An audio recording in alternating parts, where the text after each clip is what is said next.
രാത്രിക്കായി കർത്താവിൻ്റെ കോടാനുകോടി സ്തോത്രങ്ങൾ അർപ്പിക്കുന്നു.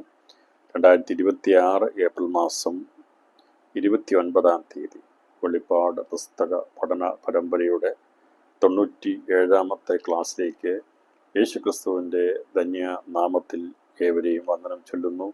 ദൈവമായ കർത്താവ് നമ്മെ ധാരാളമായി അനുഗ്രഹിക്കുമാറാകട്ടെ. കഴിഞ്ഞ ദിവസം നാം ചിന്തിച്ചത് കൂടാരപ്പെരുന്നാളാകുന്ന 1000 ആണ്ട് വാഴ്ചയുടെ അവസാനത്തെക്കുറിച്ചും ആ അവസാനത്തോടു കൂടെ സാത്താനെ തടവറയിൽ നിന്ന് അവനെ റിലീസ് ചെയ്ത് അവനെ അഴിച്ചുവിടുന്നതിനെ കുറിച്ചുമാണ് നാം ചിന്തിച്ചത്.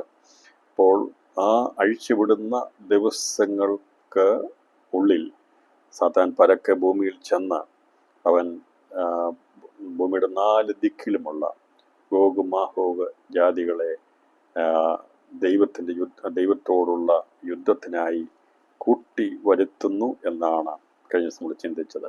അപ്പോൾ ഗോഗ് മാഗോഗ് യുദ്ധത്തോടു കൂടി ആണ് സാത്താനുമായിട്ടുള്ള അവസാന യുദ്ധം നടക്കുന്നത്. അപ്പോൾ അത് ആ ദിവസം എന്നാണ് എന്നുള്ളത് വളരെ വ്യക്തമായി രേഖപ്പെടുത്തിയിട്ടില്ല. എന്നാൽ 1000 ആണ്ട് വാഴ്ച കഴിഞ്ഞിട്ട് ചില ദിവസങ്ങൾ മുമ്പോട്ട് പോകും. സാധാരണ പെട്ടെന്ന് അല്ല, ഒരു മണിക്കൂർ കൊണ്ടല്ല എല്ലാവരും സംഘടിപ്പിച്ചുകൊണ്ട് വരുന്നത്. അപ്പോൾ ലോക ജാതികളെ 4 ദിക്കിൽ നിന്നും അവൻ സംഘടിപ്പിച്ചുകൊണ്ട് യെരൂശലേമിനെതിരെ വരുവാൻ വേണ്ടി കുറച്ച് സമയങ്ങളെടുക്കും, ചില ദിവസങ്ങളെടുക്കും.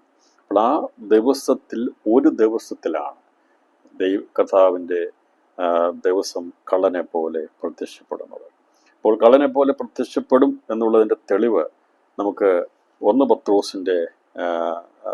പത്രോസിൻ്റെ ലേഖനം 3-ാം അധ്യായം 5 മുതൽ 13 വരെയുള്ള വാക്യങ്ങളാണ് രേഖപ്പെടുത്തിയിരിക്കുന്നത്. ഇതേ കാര്യം തന്നെ ഒടുക്കത്തെ നാളിനെ കുറിച്ച് വരുവാനുള്ള ദിവസത്തെക്കുറിച്ചാണ് രേഖപ്പെടുത്തിയിരിക്കുന്നത്. മലാഖിയുടെ പുസ്തകവും രേഖപ്പെടുത്തിയിരിക്കുന്നതാണ്. നമുക്ക് വേദപുസ്തകം പഠിക്കുവാൻ തുടങ്ങുമ്പോൾ ഉൽപ്പത്തി പുസ്തകം 1-ാം അധ്യായത്തിലെ 1-ാം ദിവസം ആരംഭിക്കുന്നത് ഇരുളും വെളിച്ചവും തമ്മിൽ വേർതിരിച്ചുകൊണ്ട് ഇതാണ് 1-ാമത്തെ ദിവസം. എന്നാൽ മലാഖിയുടെ പുസ്തകം എഴുതിത്തീരുമ്പോൾ വരുവാനുള്ള ദിവസമാകുന്ന ഒടുക്കത്തെ നാളിനെ പ്രസ്താവിച്ചുകൊണ്ടാണ് പഴയ നിയമം എഴുതി പൂർത്തീകരിച്ചിരിക്കുന്നത്. അപ്പോൾ ഉൽപ്പത്തി പുസ്തകം 1-ാം ദിവസത്തെക്കുറിച്ച് പറഞ്ഞിട്ടുണ്ടെങ്കിൽ പഴയ നിയമ പുസ്തകമായിരിക്കുന്ന അവസാന പുസ്തകം മലാഖിയുടെ പുസ്തകം എഴുതി അവസാനിപ്പിച്ചിരിക്കുന്നത് ഒടുക്കത്തെ നാളിനോടുള്ള ബന്ധത്തിലുള്ള കാര്യങ്ങളെ പറഞ്ഞുകൊണ്ടാണ്. അപ്പോൾ മലാഖിയുടെ പുസ്തകം 4-ാം അധ്യായം നമുക്ക് ഉൽപ്പത്തി പുസ്തകം 1-ാം അധ്യായം 1-ാം വാക്യം അറിയാം, 1-2 വാക്യങ്ങൾ അറിയാം. അതിൽ ആകാശം ഭൂമി സൃഷ്ടിച്ചെന്നും ഭൂമി പാഴ് ശൂന്യമായിരുന്നെന്നും വെളിച്ചമുണ്ടാകട്ടെന്ന് കർത്താവ് പറയുന്നതിനെ കുറിച്ചും അപ്പോൾ ഇരുളവിടെ ഉണ്ടായിരുന്നു. അപ്പോൾ ഇരുളിനെ മാറ്റുവാൻ വേണ്ടി ഇരുളിൽ നിന്നുള്ള പ്രവൃത്തിയെ മാറ്റാനായിട്ട് ആ ഇരുളിനെ കാണിക്കുന്ന പൈശാചികനാണെന്നും സാധാനികമാകുന്നെന്നുള്ളൂ. വെളിച്ചം എന്നുള്ളത് ദൈവവചനമാകുന്ന ക്രിസ്തുവിനെയാണ് വെളിപ്പെടുത്തുന്നുള്ളതും നമുക്കത് അറിയാം. അപ്പോൾ ഈ ഒടുക്കത്തെ നാളിലേക്ക് വരുമ്പോൾ പിന്നീട് അന്ന് വേർതിരിച്ച ഇരുളിനെ എന്നേക്കുമായി നിത്യ നരകാഗ്നിയിലേക്ക് തള്ളിക്കളഞ്ഞ് മരണത്തെ നീക്കിക്കളയുന്നതാണ് ഒടുക്കത്തെ നാൾ. അപ്പോൾ 1-ാമത്തെ ദിവസം വേർപിരിച്ചു നിർത്തി. അപ്പോൾ ഇരുളായി തീർന്ന ലൂസിഫറിനെ, മരണമായിരുന്നവനെ, അന്ന് അവനെ പ്രവർത്തിക്കുവാൻ തക്കതായ രീതിയിൽ അവനെ ദൈവം ആഴത്തിൽ നിന്ന് റിലീസ് ചെയ്ത് വെളിയിൽ കൊണ്ടുവന്നെങ്കിലും അവനെ പരാജയപ്പെടുത്തുവാൻ വേണ്ടി വെളിച്ചം പ്രത്യക്ഷപ്പെട്ടു. അതിനെയാണ് പകലെന്നും രാത്രിയുമെന്നും 1-ാമത്തെ ദിവസത്തെക്കുറിച്ച് പറഞ്ഞിരിക്കുന്നത്. എന്നാൽ അത് എന്നുവരെ ഉണ്ടാകും എന്നുള്ളതിനെ കുറിച്ച് പറയുമ്പോൾ വേദപുസ്തകം എഴുതിയിരിക്കുന്നത് വളരെ കൃത്യമായും വ്യക്തമായും ചിട്ടയുമായിട്ടാണ് രേഖപ്പെടുത്തിയിരിക്കുന്നത്. 1-ാമത്തെ ദിവസത്തെക്കുറിച്ച് പറഞ്ഞാണ് തുടങ്ങിയെങ്കിൽ അത് എന്നുവരെ മരണമായിട്ടവൻ ഉണ്ടായിരിക്കും എന്നുള്ളതിനെ വെളിപ്പെടുത്തി മലാഖിയുടെ പ്രവചനം രേഖപ്പെടുത്തി അവസാനിപ്പിച്ചിരിക്കുന്നത്, ബൈബിൾ അവസാനിപ്പിച്ചിരിക്കുന്നത് അത് ചൂള പോലെ കത്തുന്ന ഒരു ദിവസമാകുന്ന ഒടുക്കത്തെ നാളിനെ കുറിച്ച് പറഞ്ഞാണ് അവസാനിപ്പിച്ചിരിക്കുന്നത്. അപ്പോൾ 1-ാമത്തെ ദിവസം എന്നുവരെ ഉണ്ട് എന്ന് ചോദിക്കുമ്പോൾ അത് ഇത്രയും കാര്യങ്ങളിലൂടെ കടന്നു പോകണം. പഴയ നിയമമെല്ലാം കഴിഞ്ഞ് കർത്താവിൻ്റെ 1-ാമത്തെ വരവ്, മധ്യാകാശ വരവ്, കർത്താവിൻ്റെ മഹത്വ പ്രത്യക്ഷത, 1000 ആണ്ട് വാഴ്ച, ഇതെല്ലാം കഴിഞ്ഞിട്ടാണ് ഒടുക്കത്തെ നാള് പ്രത്യക്ഷമാകുന്നത്. അപ്പോൾ 4-ാം അധ്യായം, മലാഖിയുടെ പുസ്തകം 4-ാം അധ്യായം 1-1 വാക്യം പറയുന്ന ചൂള പോലെ കത്തുന്ന ഒരു ദിവസം വരും. അപ്പോൾ അഹങ്കാരികളൊക്കെയും സകല ദുഷ്പ്രവർത്തിക്കാരും താളടിയാകും. വരുവാനുള്ള ആ ദിവസം വേരും കൊമ്പും ശേഷിപ്പിക്കാതെ അവരെ ദഹിപ്പിച്ചു കളയും എന്ന് സൈന്യങ്ങളുടെ യഹോവ അരുളിച്ചെയ്യുന്നു. അപ്പോൾ ഒടുക്കത്തെ നാളിനെ കുറിച്ചുള്ള പ്രവചനത്തിൽ വേര് കൊമ്പും ശേഷിക്കാതെ അവരെ ദഹിപ്പിച്ചു കളയും. അപ്പൊ ഏത് കാര്യത്തിൻ്റെ വേരായിട്ടുള്ളത് നമുക്കറിയാം, അതാണ് ഏറ്റവും പ്രാധാന്യതയുള്ളത്. ദാവീദിന്റെ വേരും ശുഭ്രമായ നക്ഷത്രമായ വേരെന്ന് പറയുമ്പോൾ ക്രിസ്തുവിനെ വെളിപ്പെടുത്തുന്നത്. അപ്പോൾ ഇവിടെ ഈ ഇരുളിന്റെ അഹങ്കാരികളുടെ അല്ലെങ്കിൽ മരണത്തിന്റെ വേരായിരിക്കുന്ന സാത്താനെയും അവനിൽ വളരുന്ന കൊമ്പുകളെയും ഫലം കായ്ക്ക് അവന്റെ കൊമ്പുകളെയുമാണ് എന്നേക്കുമായി ദഹിപ്പിച്ചു കളയുന്നത്.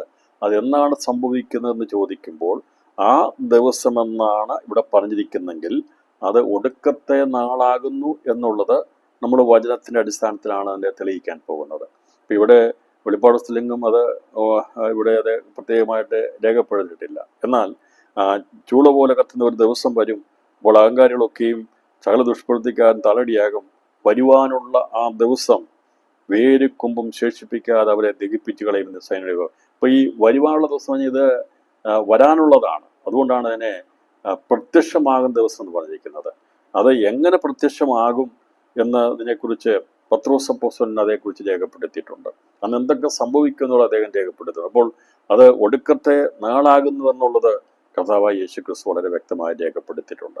നമുക്ക് വെളിപ്പാട് പഠനത്തിന് 11-ാം അധ്യായത്തിൽ നിന്ന് ആ 7 ദിവസങ്ങൾ, 7 ഇരുനാഥത്തിൽ മറിഞ്ഞിരിക്കുന്ന 7 ദിവസങ്ങളിൽ ഇത് ഒടുക്കത്തെ നാളാണ് എന്ന് നമ്മൾ അതിനെ വ്യാഖ്യാനിച്ചെടുത്തത് അന്ന് മരിച്ചവിടെ അന്ത്യനായക നടക്കുന്നുള്ള വിഷയത്തോട് ബന്ധത്തിലാണ് നമ്മൾ അതിനെ ഒടുക്കത്തെ നാളായിട്ട് രേഖപ്പെടുത്തിയിരിക്കുന്നത്. അപ്പോൾ വേദപുസ്തകപരമായിട്ടുള്ള അതിൻ്റെ ചരിത്രത്തോടും വചനത്തോടും നമ്മൾ അതിനെ നീതി പുലർത്തിക്കൊണ്ടാണ് നാം അതിൻ്റെ പഠനം നടത്തുന്നത്. അതല്ലാതെ വെറുതെ ചില കാര്യങ്ങൾ പറഞ്ഞ് പോവുകയല്ല ചെയ്യുന്നത്. അപ്പോൾ ഇതിന് ഒടുക്കത്തെ നാളാണ് എന്ന് പറയുമ്പോൾ ഈ ആ ദിവസം ഒടുക്കത്തെ നാളാകുന്നു എന്ന് പറയണമെങ്കിൽ അതിനെന്താണ് തെളിവ് എന്നുള്ളത് നമ്മൾ നോക്കുമ്പോൾ കാണാൻ സാധിക്കുന്നത്, ആ ദിവസം വേരും കൊമ്പും ശേഷിപ്പിക്കാതെ അവരെ ദഹിപ്പിക്കും. അപ്പോൾ വേരായിരിക്കുന്ന സാത്താനെ നിത്യനരകാഗ്നിയിലേക്ക് തള്ളിക്കളയുന്നത്, അതിനാണ് ദഹിപ്പിച്ച് കളയെന്ന് പറയുന്നത്.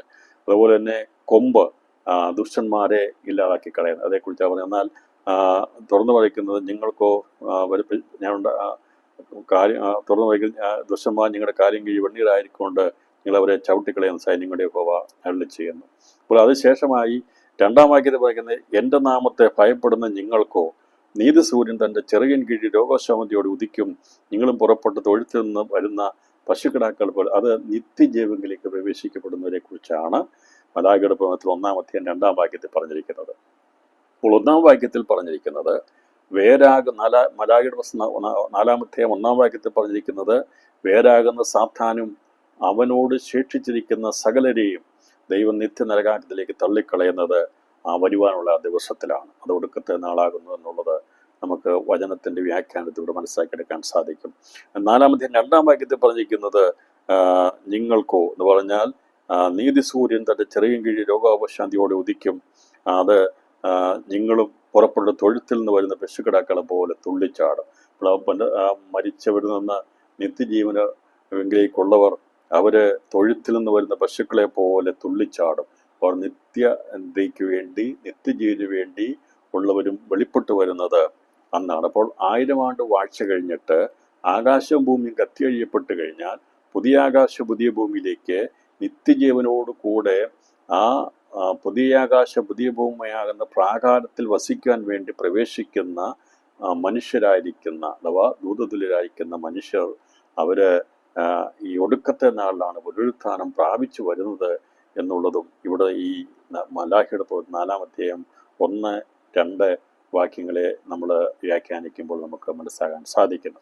ഇതിൻ്റെ യഥാർത്ഥമായിട്ടുള്ള ആ ഒടുക്കത്തെ നാളിലാണ് ഇങ്ങനെ സാത്താനെ നിത്യനരകാഗ്നിയിലേക്ക് തള്ളിക്കളയുന്നതെന്നും വേരും കൊമ്പും ശേഷിപ്പിക്കാതെ ഇല്ലാതെ ആക്കി കളയുന്നതിനെ കുറിച്ചും നമ്മൾ തുടർന്ന് ചിന്തിക്കും. എന്നാൽ ഇവിടെ പറഞ്ഞിരിക്കുന്ന വചനത്തിൻ്റെ സാധൂകരണത്തിന് വേണ്ടിയിട്ട് പത്രോസ് അപ്പോസ്തലൻ രേഖപ്പെടുത്തിയിരിക്കുന്ന വചനം കൂടി ഞാൻ ഇതിനോട് അനുബന്ധമായി ചിന്തിപ്പാൻ കർത്താവിൽ ശരണപ്പെടുകയാണ്. ഇവിടെ പത്രോസിൻ്റെ 2-ാമത്തെ ലേഖനം അതിൻ്റെ 3-ാമത്തെ അധ്യായത്തിലാണ് അതേക്കുറിച്ച് രേഖപ്പെടുത്തിയിരിക്കുന്നത്. അതിൻ്റെ 8 മുതലുള്ള വാക്യങ്ങൾ പറഞ്ഞിരിക്കുന്ന ഇപ്രകാരമാണ്: എന്നാൽ പ്രിയമുള്ളവരെ, കർത്താവിന് ഒരു ദിവസം 1000 സംവത്സരം പോലെയും 1000 സംവത്സരം ഒരു ദിവസം പോലെയും ഇരിക്കുന്നു എന്ന കാര്യം നിങ്ങൾ മറക്കരുത്. ചിലർ താമസമെന്ന് വിചാരിക്കുന്നത് പോലെ കർത്താവ് തൻ്റെ വാഗ്ദത്തം നിവർത്തിപ്പാൻ താമസിക്കുന്നില്ല. ആരും നശിച്ചു പോകാതെ എല്ലാവരും മാനസാന്തരപ്പെടുവാൻ അവൻ ഇച്ഛിച്ച് നിങ്ങളോട് ദീർഘക്ഷമ കാണിക്കുന്നതേ ഉള്ളൂ. ആരും നശിച്ചു പോകാതെ എല്ലാവരും ജീവനെ പ്രാപിക്കേണ്ടത് അവനെ നൽകുവാൻ തക്കവണ്ണം ലോകത്തെ സ്നേഹിച്ചു എന്ന വചനമാണ് ഇവിടെ പത്രോസ് അപ്പോസ്തലൻ ഇവിടെ പറഞ്ഞിരിക്കുന്നത്. ആരും നശിച്ചു പോകാതെ എല്ലാവരും മാനസാന്തരപ്പെടണം. ജീവിതത്തിൻ്റെ ഏറ്റവും പ്രധാനമായിട്ടുള്ള ഒരു കാര്യം മാനസാന്തരമാണ്. നമുക്ക് എല്ലാ ദിവസവും മാനസാന്തരം ആവശ്യമാണ്.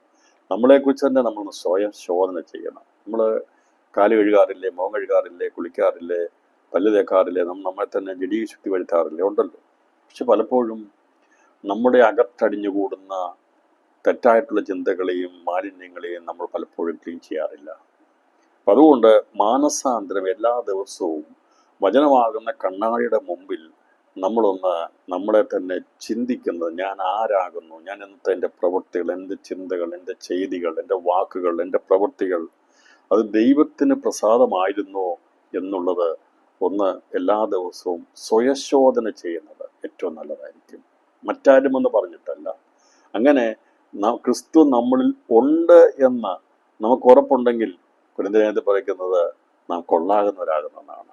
അപ്പം നമ്മളെ കൊള്ളാകുന്നവരാണോ എന്നുള്ളത് ഒരുപക്ഷെ മറ്റുള്ളവർ പറയും കൊള്ളരാത്രമെന്ന് പറയുമായിരിക്കും. അവർ പറഞ്ഞോട്ടെ. ഇപ്പോൾ അത് പൗലോസ് അപ്പോസ്തലൻ അവർ അങ്ങനെ പറയുന്നവരായിരിക്കാം. പക്ഷേ നമുക്ക് നമ്മുടെ മനസ്സാക്ഷിയിൽ പറയണം, ഞാൻ കൊള്ളാകുന്നവനാണ്, ക്രിസ്തുവിൽ നിലനിൽക്കുന്നു, കർത്താവ് മുഖാന്തരം കൊള്ളാകുന്നവനാണ്. ഇന്ന് നമ്മളെ തന്നെ സ്വയശോധന ചെയ്തിട്ട് നമുക്ക് എല്ലാ ദിവസവും പറയാൻ കഴിയുമോ ഞാൻ കർത്താവിൽ നിലനിൽക്കുന്നു എന്നുള്ളത്? അതിനാവശ്യമായിരിക്കുന്നത് നമ്മെ തന്നെ ശോധന ചെയ്ത് മാനസാന്തരപ്പെടുക എന്നുള്ളതാണ്. നാം നമ്മുടെ ജീവിതത്തിൽ വന്ന കുറവുകളെ ഏറ്റുപറഞ്ഞ് ഉപേക്ഷിച്ച് ദൈവത്തോട് നിരപ്പ് പ്രാപിച്ച് റീകൺസിലേഷൻ ചെയ്യുന്നത് ജീവിതത്തിൻ്റെ എല്ലാ ദിവസങ്ങളിലും ആവശ്യമാണ്. നമ്മുടെ പുറമേയുള്ള ശരീരം നാം എത്രമാത്രം അത് ശുദ്ധമാക്കുവാൻ വേണ്ടി പരിശ്രമിക്കുന്നുണ്ട്, അതിനെ ഭംഗിയാകൂട്ടാൻ ചെയ്യുന്നുണ്ടെങ്കിൽ അതിനേക്കാളൊക്കെ ഏറ്റവും അധികം പ്രാധാന്യത കൊടുക്കേണ്ടത് നമ്മുടെ അകത്തെ മനുഷ്യനെ കുറിച്ചാണ്. അപ്പോൾ അകത്തെ മനുഷ്യന് മനസ്സാക്ഷിയോടും മാനസാന്തരത്തോടുമുള്ള ബന്ധമാണ് ദൈവമായിട്ടുള്ളത്. നമ്മുടെ ജീവിതത്തിൽ മാലിന്യങ്ങൾ അടിഞ്ഞുകൂടാതെ, പാപങ്ങൾ അടിഞ്ഞുകൂടാതെ, അത് നമ്മളെ ദൈവത്തിൽ നിന്ന് അകറ്റിക്കളയാതെ എല്ലാ ദിവസവും മാനസാന്തരപ്പെടുന്ന ഒരു അനുഭവം ഉണ്ടായി ദൈവമായിട്ടുള്ള നല്ലൊരു ബന്ധത്തിൽ ജീവിക്കാൻ കർത്താവ് നമ്മെ, അത് മറ്റാരും അറിയേണ്ട ആവശ്യമില്ല. ഞാനും ദൈവമായിട്ടുള്ള ബന്ധം എങ്ങനെയാണെന്നുള്ളത് എൻ്റെ മനസ്സാക്ഷിയിൽ, എൻ്റെ ഹൃദയത്തിൽ സാക്ഷ്യം പറയും. ഹൃദയം നമ്മെ കുറ്റം വിധിക്കുന്നില്ലെങ്കിൽ നമുക്ക് ദൈവത്തോട് പ്രാഗൽഭ്യമുണ്ടെന്നാണ് പറയുന്നത്. എന്ന് പറഞ്ഞാൽ ദൈവത്തോട് നമുക്ക് അതെ ബന്ധമുണ്ട് എന്താ പറയുക. നമുക്ക് ഹൃദയം നമ്മളെ കുറ്റം വിധിക്കുന്നില്ലെങ്കിൽ മനസ്സാക്ഷി നമ്മളെ കുറ്റം വിധിക്കും. ഞാൻ പറഞ്ഞു പോയ തെറ്റുകൾ ഒരുപക്ഷെ ഞാനിത് ചെയ്യാതെ പോയെങ്കിൽ ഇതൊക്കെ നമ്മുടെ മനസ്സിനെ കുറ്റം വിധിക്കും. അത് ചെയ്തില്ലല്ലോ, അല്ലെ അങ്ങനെ പറയേണ്ടായിരുന്നു ഒക്കെയുള്ള ചിന്തകൾ വരുമ്പോൾ നല്ലതാണ് പ്രിയപ്പെട്ടവരെ. നമ്മുടെ മനസ്സാക്ഷി ഉണർന്നിരിക്കുന്നതുകൊണ്ടാണ് നമ്മുടെ കുറവുകളെ മനസ്സിലാക്കാൻ സാധിക്കുന്നത്. അത് നഷ്ടപ്പെട്ടു പോകാതെ ദൈവാത്മാവെ ഓർമ്മപ്പെടുത്തുമ്പോൾ നമ്മുടെ കുറവുകളെ പറഞ്ഞ് ദൈവസേനയിൽ നിരപ്പ് പ്രാപിച്ച് ഹൃദയത്തിൽ പ്രാഗൽഭ്യമുള്ളവരായി തീരുവാൻ നമുക്ക് ഹൃദയം നമ്മെ കുറ്റം വിധിക്കാത്ത ഒരു അവസ്ഥയിലേക്ക് ജീവിക്കണമെന്നാണ് ഇവിടെ പറഞ്ഞിരിക്കുന്നത്. ദേശം ഇപ്പോൾ എല്ലാവരും നിങ്ങളോട് ദീർഘക്ഷമ കാണിക്കുന്നേ കർത്താവിൻ്റെ ദിവസമോ കള്ളനെ പോലെ വരും. അപ്പോൾ മലാഖി ആ ദിവസമോ എന്ന് പറഞ്ഞിരിക്കുന്നെങ്കിൽ ആ ദിവസം വരുവാനുള്ള ആ ദിവസം വേരും കൊമ്പും ശേഷിപ്പിക്കാതെ അവരെ ദഹിപ്പിച്ച് കളയുന്ന വരുവാനുള്ള ദിവസത്തെക്കുറിച്ച് പറഞ്ഞിരിക്കുന്നതാണ് ഇവിടെ പറഞ്ഞിരിക്കുന്നത്. കർത്താവിൻ്റെ ദിവസമോ കള്ളനെ പോലെ വരും. നമുക്ക് കള്ളനെ പോലെ വരുന്നതിനെ കുറിച്ച് അന്ന് ഞാൻ പഠിപ്പിച്ചപ്പോൾ പറഞ്ഞിരുന്നു, കർത്താവിൻ്റെ മധ്യാകാശ പ്രത്യക്ഷത കള്ളനെ പോലെയാണ്. അതുപോലെ കർത്താവിൻ്റെ മഹത്വ പ്രത്യക്ഷത കള്ളനെ പോലെയാണ്. പിന്നീട് കർത്താവിൻ്റെ ദിവസവും കള്ളനെ പോലെയാണ് വരുന്നത്. എന്ന് പറഞ്ഞാൽ 1000 ആണ്ട് വാഴ്ച കഴിഞ്ഞിട്ട് ഈ ഒടുക്കത്തെ നാൾ പ്രത്യക്ഷപ്പെടുന്നതിനും കൂടാരപ്പെരുന്നാളിനും ഇടയിലുള്ള കുറച്ചു സമയമുണ്ട്. അഥവാ സാത്താനെ അഴിച്ചുവിട്ട ശേഷമായി അവന് സ്വാതന്ത്ര്യം കൊടുക്കുന്ന, പ്രവർത്തിപ്പാൻ സ്വാതന്ത്ര്യം കൊടുക്കുന്ന സമയമുണ്ട്. ആ സമയത്ത് അവൻ വഞ്ചന കൊണ്ട് ലോകത്തിലുള്ള 4 ദിക്കുകളിൽ നിന്നും ആൾക്കാരെ കൂട്ടിക്കൊണ്ട് വരുന്ന ഒരു സമയം ദൈവം അനുവദിച്ചു കൊടുത്തിട്ടുണ്ട്. അത് എത്ര ദിവസമെന്ന് പറഞ്ഞിട്ടില്ല. അതുകൊണ്ടാണ് അല്പകാലത്തേക്ക് അഴിച്ചുവിടേണ്ടതാകുന്നു പറയുന്നത്. ഈ അല്പകാലം എത്രയാണെന്നുള്ളത് നമുക്കാർക്കും ഗണിച്ചെടുക്കാൻ കഴിയത്തില്ല. അത് ദൈവം പറഞ്ഞിട്ടുമില്ല. അപ്പോൾ അല്പകാലത്തേക്ക് അഴിച്ചുവിടും ദൈവവചനം പറയുന്നത്. ഇപ്പം പെട്ടെന്ന് വചനത്തിൻ്റെ ആ സത്യസന്ധതയാണ് നമുക്ക് മനസ്സിലാകുന്നത്. 1000 ആണ്ട് വാഴ്ച കഴിഞ്ഞ് അന്നേരം തന്നെ സാത്താനെ അഴിച്ചുവിട്ടു. ഉടൻ തന്നെ സാത്താൻ പോയില്ലാരെയും കൂട്ടി യുദ്ധത്തിന് കൂട്ടിവരുത്തിയല്ല, ഗോകുമായുദ്ധത്തിന് കൂട്ടിവരുത്തിയല്ല ചെയ്യേണ്ടത്. അല്പകാലത്തേക്ക് അഴിച്ചുവിട്ടു. അവന് സ്വാതന്ത്ര്യം കൊടുത്ത് പ്രവർത്തിപ്പാനായിട്ട്. അവന് പോയി മനുഷ്യനായിരിക്കുന്ന സൃഷ്ടിയെ വശീകരിച്ച് അവരെ ആ മാസ്മരിക വലയത്തിൽ കുടുക്കി അവൻ്റെ അവൻ്റെ അവൻ്റെ അധീനത്തിലേക്ക് അന്ന് ഭരിച്ചുകൊണ്ടിരിക്കുന്ന ദൈവിക ഭരണകൂടത്തിനെതിരായിട്ട് അവരെ സംഘടിപ്പിച്ചു കൊണ്ടുവരുവാൻ തക്കതായ ആ വഞ്ചനയുടെ അധിക ശക്തി അവനുമേൽ ഉണ്ട് എന്നുള്ളതാണ് നമുക്ക് ദൈവവചനം വെളിപ്പാട് ദിവസം തുറന്ന് പഠിക്കുമ്പോൾ കാണാൻ സാധിക്കുന്നത്. അപ്പോൾ ആ ദിവസത്തെ ഒടുക്കത്തെ നാളാകുന്നു എന്നുള്ളത് അത് വചനപരമായി തെളിയിക്കുകയാണ് ഞാൻ പ്രാരംഭത്തിൽ ചെയ്യുന്നത്. കാരണം ഒടുക്കത്തെ നാളാണെന്ന് പറഞ്ഞാൽ അതെങ്ങനെ തെളിയിക്കുമെന്നുള്ളത് നാളെ ഒരു സംശയമായിട്ട് വരും. കൂടാരപ്പെരുന്നാളിനെ കുറിച്ച് നമ്മൾ ചിന്തിച്ചു. നമ്മൾ ഓരോ ദിവസങ്ങളെ കുറിച്ച് ചിന്തിച്ചപ്പോൾ അതിനോടുള്ള വ്യക്തമായ രീതിയിൽ പഠിച്ചതുപോലെ ഇപ്പോൾ ഈ കർത്താവിൻ്റെ ദിവസം എന്ന് പറഞ്ഞിരിക്കുന്നതും അതുപോലെ തന്നെ വരുവാനുള്ള ദിവസം എന്ന് പറഞ്ഞിരിക്കുന്നതും ഒരേ ദിവസം തന്നെയാണ്. അന്ന് ആകാശം കൊടുമുഴക്കത്തോടെ അഴിഞ്ഞു. അപ്പോൾ ഈ ഒടുക്കത്തെ നാൾ പ്രത്യക്ഷപ്പെടുമ്പോൾ ആ കർത്താവിൻ്റെ ദിവസം വെളിപ്പെടുമ്പോൾ, അഥവാ ആ ദിവസം വെളിപ്പെടുമ്പോൾ, ആ വരുവാനുള്ള ആ ദിവസം വെളിപ്പെടുമ്പോൾ സംഭവിക്കുന്നത് 7 കാര്യങ്ങളാണ് സംഭവിക്കേണ്ടത്. അപ്പോൾ ആ 7 കാര്യങ്ങൾ ഏതൊക്കെയാണെന്നുള്ളത് ഇങ്ങനെയുള്ള ദൈവവചനം വായിച്ചിട്ടാണ്, നമ്മൾ ചിന്തിച്ചിട്ടാണ് അതേക്കുറിച്ച് എഴുതി. ഇവിടെ പറഞ്ഞിരിക്കുന്നത് മൂലപദാർത്ഥങ്ങൾ കത്തിയഴിയുകയും ഭൂമിയും അതിലുള്ള പണികളും വെന്തുപോകുകയും ചെയ്യും. ഇങ്ങനെ ഇവയൊക്കെയും അഴിവാനുള്ളത് ആയിരിക്കയാൽ ആകാശം ചുട്ടഴിവാനും മൂലപദാർത്ഥങ്ങൾ വെന്തുരുകുവാനുമുള്ള ദൈവ ദിവസത്തിൻ്റെ വരവ് കാത്തിരുന്നും ബന്ധപ്പെടുത്തിയും കൊണ്ട് നിങ്ങൾ എത്ര വിശുദ്ധ ജീവനവും ഭക്തിയുമുള്ളവരായിരിക്കണം. എന്നാൽ നാം അവൻ്റെ വാഗ്ദത്തപ്രകാരം നീതി വസിക്കുന്ന പുതിയ ആകാശത്തിനും പുതിയ ഭൂമിക്കുമായിട്ട് കാത്തിരിക്കുന്നു. അപ്പോൾ ഇവിടെ ഇത് കുറിച്ച് വയ്ക്കുമ്പോൾ നമ്മൾ ഇപ്പോഴത്തെ ലോകത്തിൽ സ്ഥിരതയുള്ളവരല്ലെന്നും ഈ കാണുന്നതെല്ലാം അഴിഞ്ഞു പോകുമെന്നുള്ളതുമാണ് ഇവിടെ രേഖപ്പെടുത്തി വെച്ചിരിക്കുന്നത്. ഇത് തുറന്ന് മുകളിൽ പറഞ്ഞിട്ടുണ്ട്. 2-3 5-ാം വാക്യത്തിൽ ആകാശവും വെള്ളത്തിൽ നിന്ന് വെള്ളത്താലും ഉളവായി ഭൂമിയും പണ്ട് ദൈവത്തിന്റെ വചനത്താൽ ഉണ്ടായി എന്നും അതിനാൽ അന്നുള്ള ലോകം ജലപ്രളയത്തിൽ മുങ്ങി നശിച്ചുവെന്നും ഇപ്പോഴത്തെ ആകാശവും ഭൂമിയും അതേ വചനത്താൽ തീക്കായി സൂക്ഷിച്ചും ന്യായവിധിയും ഭക്തികെട്ട മനുഷ്യരുടെ നാശവും സംഭവിപ്പാനുള്ള ദിവസത്തേക്ക് കാത്തുമിരിക്കുന്നുവെന്നും അവർ മനസ്സോടെ മറന്നു കളയുന്നു. അപ്പോൾ സൂക്ഷിച്ചും ന്യായവിധിയും ഭക്തികെട്ട മനുഷ്യരുടെ നാശവും ആണ് വേരും കൊമ്പ് ശേഷിപ്പിക്കാതെ നശിപ്പിച്ചു കളയാൻ പറയുന്നത്. അപ്പോൾ അതിനെക്കുറിച്ച് വളരെ വ്യക്തമായി രേഖപ്പെടും. മൂലപദാർത്ഥങ്ങൾ കത്തിയെന്ന് പറഞ്ഞാൽ പിന്നീട് ഒന്നും കാണത്തില്ല. എലമെന്റ്സ് കൊണ്ടാണ് മൂലകങ്ങൾ കൊണ്ടാണ് നമ്മൾ ഈ കാണുന്ന സകലതും ഉണ്ടായിരിക്കുന്നത്. നമ്മുടെ ശരീരവും എല്ലാം നമുക്ക് കാണാൻ സാധിക്കുന്നത് കോശങ്ങൾ കൊണ്ടാണ്. അപ്പോൾ ഓരോ വസ്തുക്കളും ഉണ്ടായിരിക്കുന്നത് എലമെന്റ്സ് ഇല്ലാതെ നിലനിൽപ്പില്ല. അപ്പോൾ നമുക്ക് എന്തുമാകട്ടെ അതിനകത്തെല്ലാം എലമെന്റ്സുകളുണ്ട്. ഇപ്പം എത്ര എലമെന്റ്സ് ഉണ്ടെന്നുള്ളത് കെമിസ്ട്രിയൊക്കെ പഠിക്കുന്നവർക്കറിയാം. മെന്റലീഫിൻ്റെ ഒക്കെ ടേബിളൊക്കെ പഠിച്ചവർക്കൊക്കെ ഓർമ്മ കാണും എലമെന്റ്സിനെ കുറിച്ച്. അത് മെറ്റാലിക്, നോൺ മെറ്റാലിക്, അങ്ങനെയുള്ള ഇനേർട്ടായിട്ടുള്ള ഗ്യാസുകൾ മറ്റതിനെക്കുറിച്ച് നമുക്കറിയാം. അപ്പം അവിടെ പറഞ്ഞിരിക്കുന്ന ഒരുപാട് എലമെന്റ്സ് ഇപ്പോൾ ശാസ്ത്രം കണ്ടുപിടിച്ചിട്ട് വെളിപ്പെടുത്തി വെച്ചിട്ടുണ്ട്. പക്ഷേ മുഖവനായിരിക്കുന്ന ഈ പത്രോസിന് ഈ വസ്തുക്കളെല്ലാം ഉണ്ടായിരിക്കുന്നത് മൂലകങ്ങളാണ്, തന്മാത്രകൾ കൊണ്ടാണ് ഉണ്ടായിരിക്കുന്ന ആറ്റവും അതിൻ്റെ അകത്ത് പ്രോട്ടോണും ന്യൂട്രോണും ഇലക്ട്രോണും ഒക്കെ ഉണ്ടെന്നുള്ള ഒരു കാഴ്ചപ്പാട് മുഖവനായിരിക്കുന്ന പത്രോസ് ഉണ്ടായിരുന്നു.